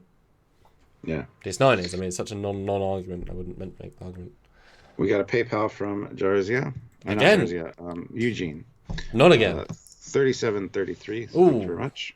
Kicking ass, thank you. 3 out of 10. Good Rios. Middle Rafi's acting, and Maddox not being a surprising supervillain, but only good old guy. Channeling some Martin Sheen. Bad writing. 2 characters, 7 of 9 in each ep, are destroyed just for another dark, gritty, dystopian BS. I'm sick of lazy writers who apparently never knew any work of writing other than Harry Potter or Game of Thrones, and not even a Song of Ice and Fire. Wow. And Sleepot Swiftback, $2. We had 307 likes. Heck yes. Thanks, folks. Awesome. But now is your chance, guys. I'm going to say we've got still 319 people. I want to get $50 more before we end. 50. So 10 at 5 or 5 at 10. Who knows? Because now is your chance to give your review, notes, and scores as we're going to start closing out now. If we get $50 more, this will be a very successful Super Chat Live, and it does help the channel. Like, it really, really does. So, Stuart, now that we've done a full scene by scene, has any of your opinions changed? Nope. Like I said, I've seen this now 6 times. But it's different when you talk to me and we go through scenes and I point out cool things and good moments, and I agree with shitty moments. I don't know your score yet, which I'm excited to hear at the end because that'll be pretty interesting. But I don't know. Has anything My changed? score's gone up. My score's gone up from my initial score from last night. So let's put it that way. Okay, good. But I mean, what's your now you've gone through it? I mean, what's your best and worst things then? We kind of know everything in between, but what did you enjoy in? Well, I mean, I hate this. Okay, the Picard 7 scene was great. The Rio scenes were fantastic. Mr. Vop was awesome. Vop, Yeah. whatever his name was. I like the Maddox actor. What else was good? did you like the end now? Because you said you were disappointed by the ending, but now we've gone through it. Do you think it's better than you thought? No. Okay. I hate it still. It's very unsatisfying. I think it's supposed to be, but Yeah. so yeah, things I hated. I hated the ending. I hated just the lame ass approach to it. Like it's a bar room that looks like shit, and the ship. That's all it is. It's not great. I hated the Raffi and the sun scene. It's unnecessary in my opinion.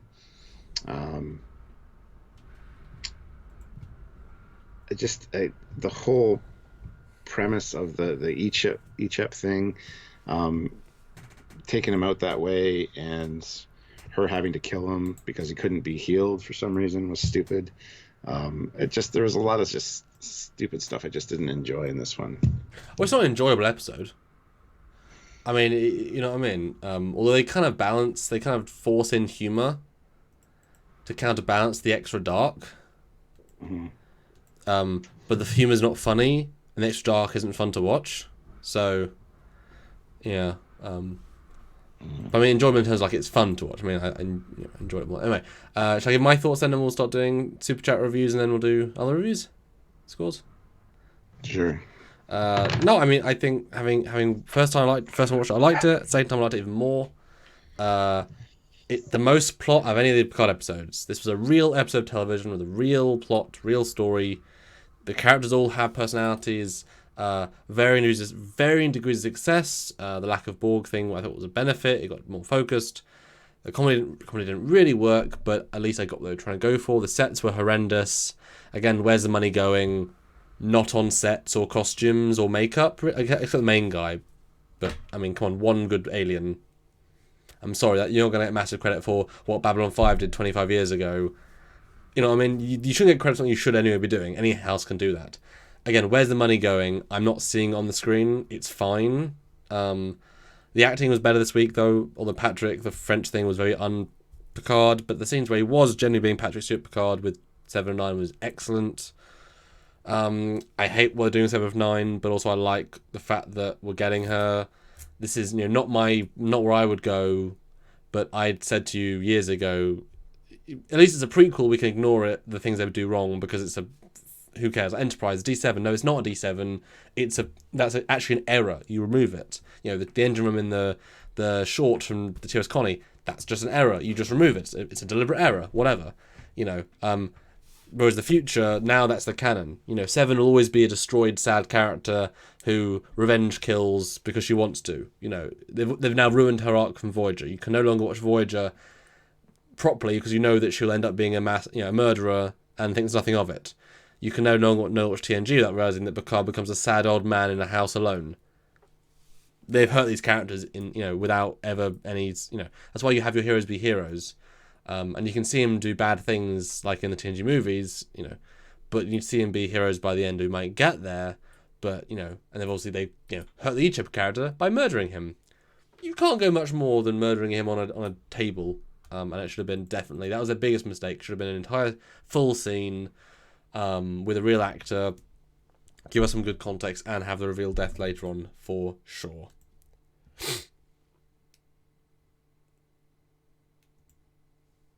Can't hear you. So my score it was 4 out of 10 last night. Oh, wow.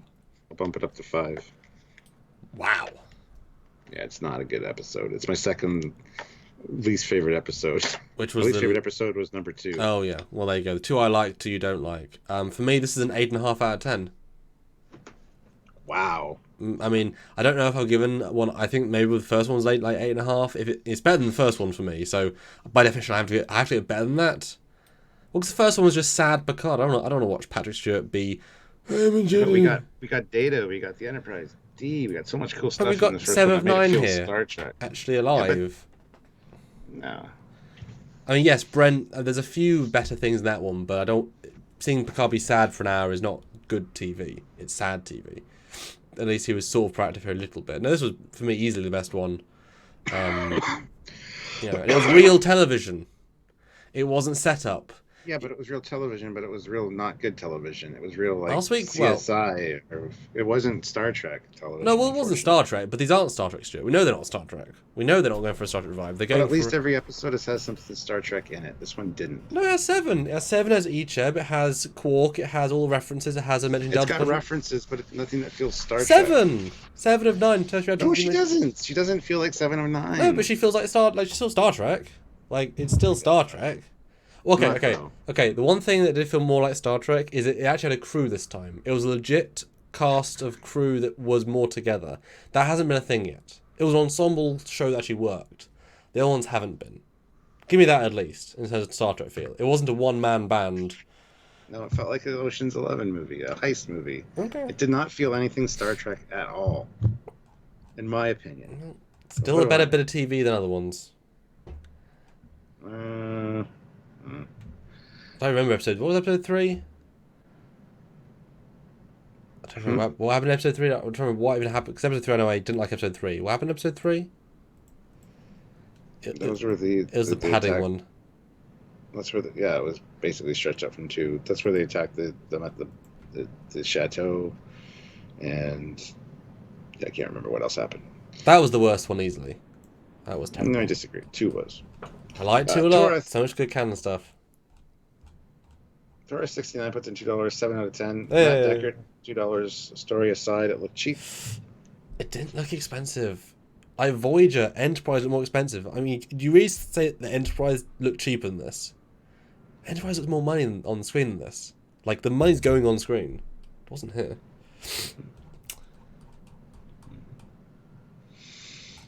We'll go for it. Start reading some out, and then I'll take over.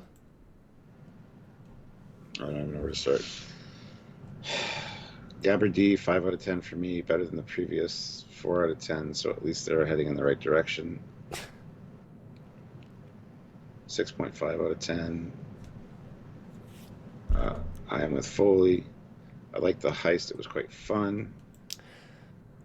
7 is darker, but I like her prosthesis. 8.5, scandalous, says Cody Drake. 4 out of 10 for Susan Graham. 8 out of 10 for Steve in the YZ. With all due respect, Commander, you are out of your blasted mind. Oh, he's referring to your score. I don't know. 1 out of 10 for Jeff Jacobs. 6 out of 10 for Mencken. 2. Travis Foster, 3 out of 10. Says it's terrible. At least they didn't kill 7 off 2. That's true. Brian Casterson says 3 out of 10 for me. Sorry. 9 out of 10 from Colin Barrett. So there you go. Yeah. We got 2 new super chats as well. So I mean, it's interesting. The scores are either low or high. They're either a 3 or 4. That's what I said. Yeah. But I said either you love it or you hate it. It's one or the other. They're either 3 or 4 or 7 or 8. It's weird.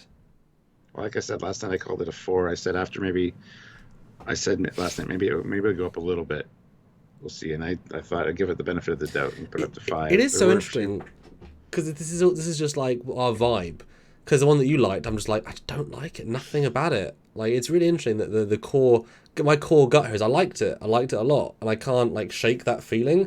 I remember one episode of whatever show it was where I told you, like, a billion problems. And you were like, oh, I agree. But still an 8 out of 10. And I was like, but I told you 95 problems. You're like, oh, yeah, I don't care. It's still fun. I'm like, what? Yeah. So it's like that. You told me how many problems. It's like, yeah, but, so many good things to do. So it's interesting. That's why it's all subjective. Fleet Pass Swiftback puts in $10. Yes. It says 5.5 out of 10. The bad was awful. The good was great. Icheb's death was shocking. Maddox's death was unexpected. Jazel's death was murder, but necessary. The costumes were campy, but cool. Picard's accent equals what the fuck. Yeah. 150 rubles. That was Ocean's 11 on shrooms wrapped in double gruesome death sandwich. Yes. Where's the budget? Holograms. Yeah. The budget's in other episodes, hopefully, near the end. Yeah, it's. I think the next one's going to feel very Star Trek to me, but.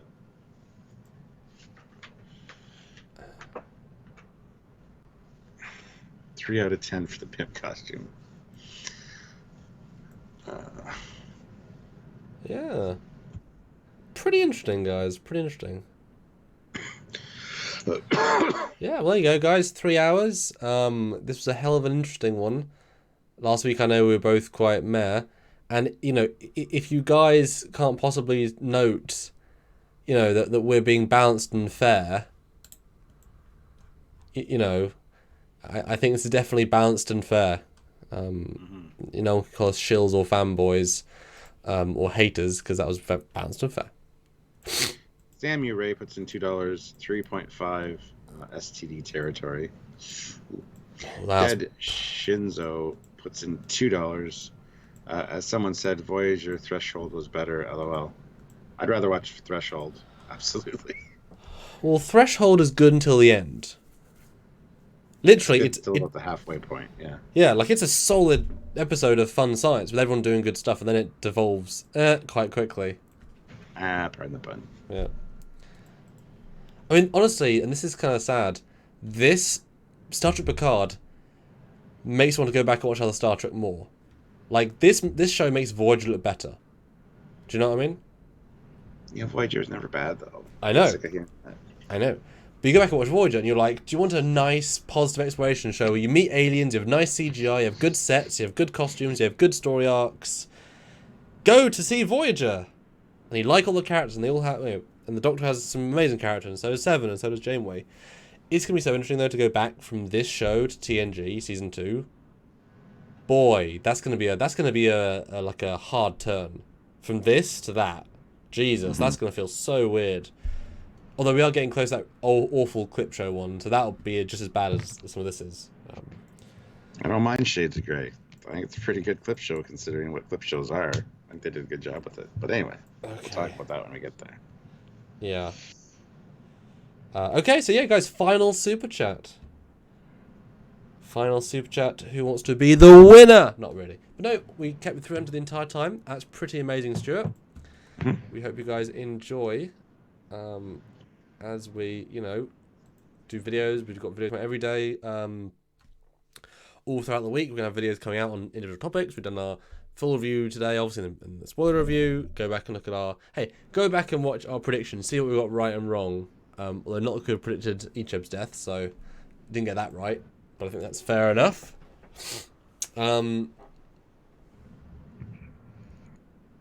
Fisher 2000 Trekyards. I love you guys. I compare this show to the end of the last episode of Enterprise.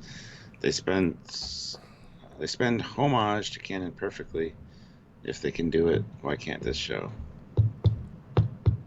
He thought the fun episode of Enterprise was a perfect homage to canon? Wow. Okay. Terrible episode, though. Well, it would have been good as a mid-season episode. Oh, it would have, yeah. Oh, can you imagine a mid-season two-parter?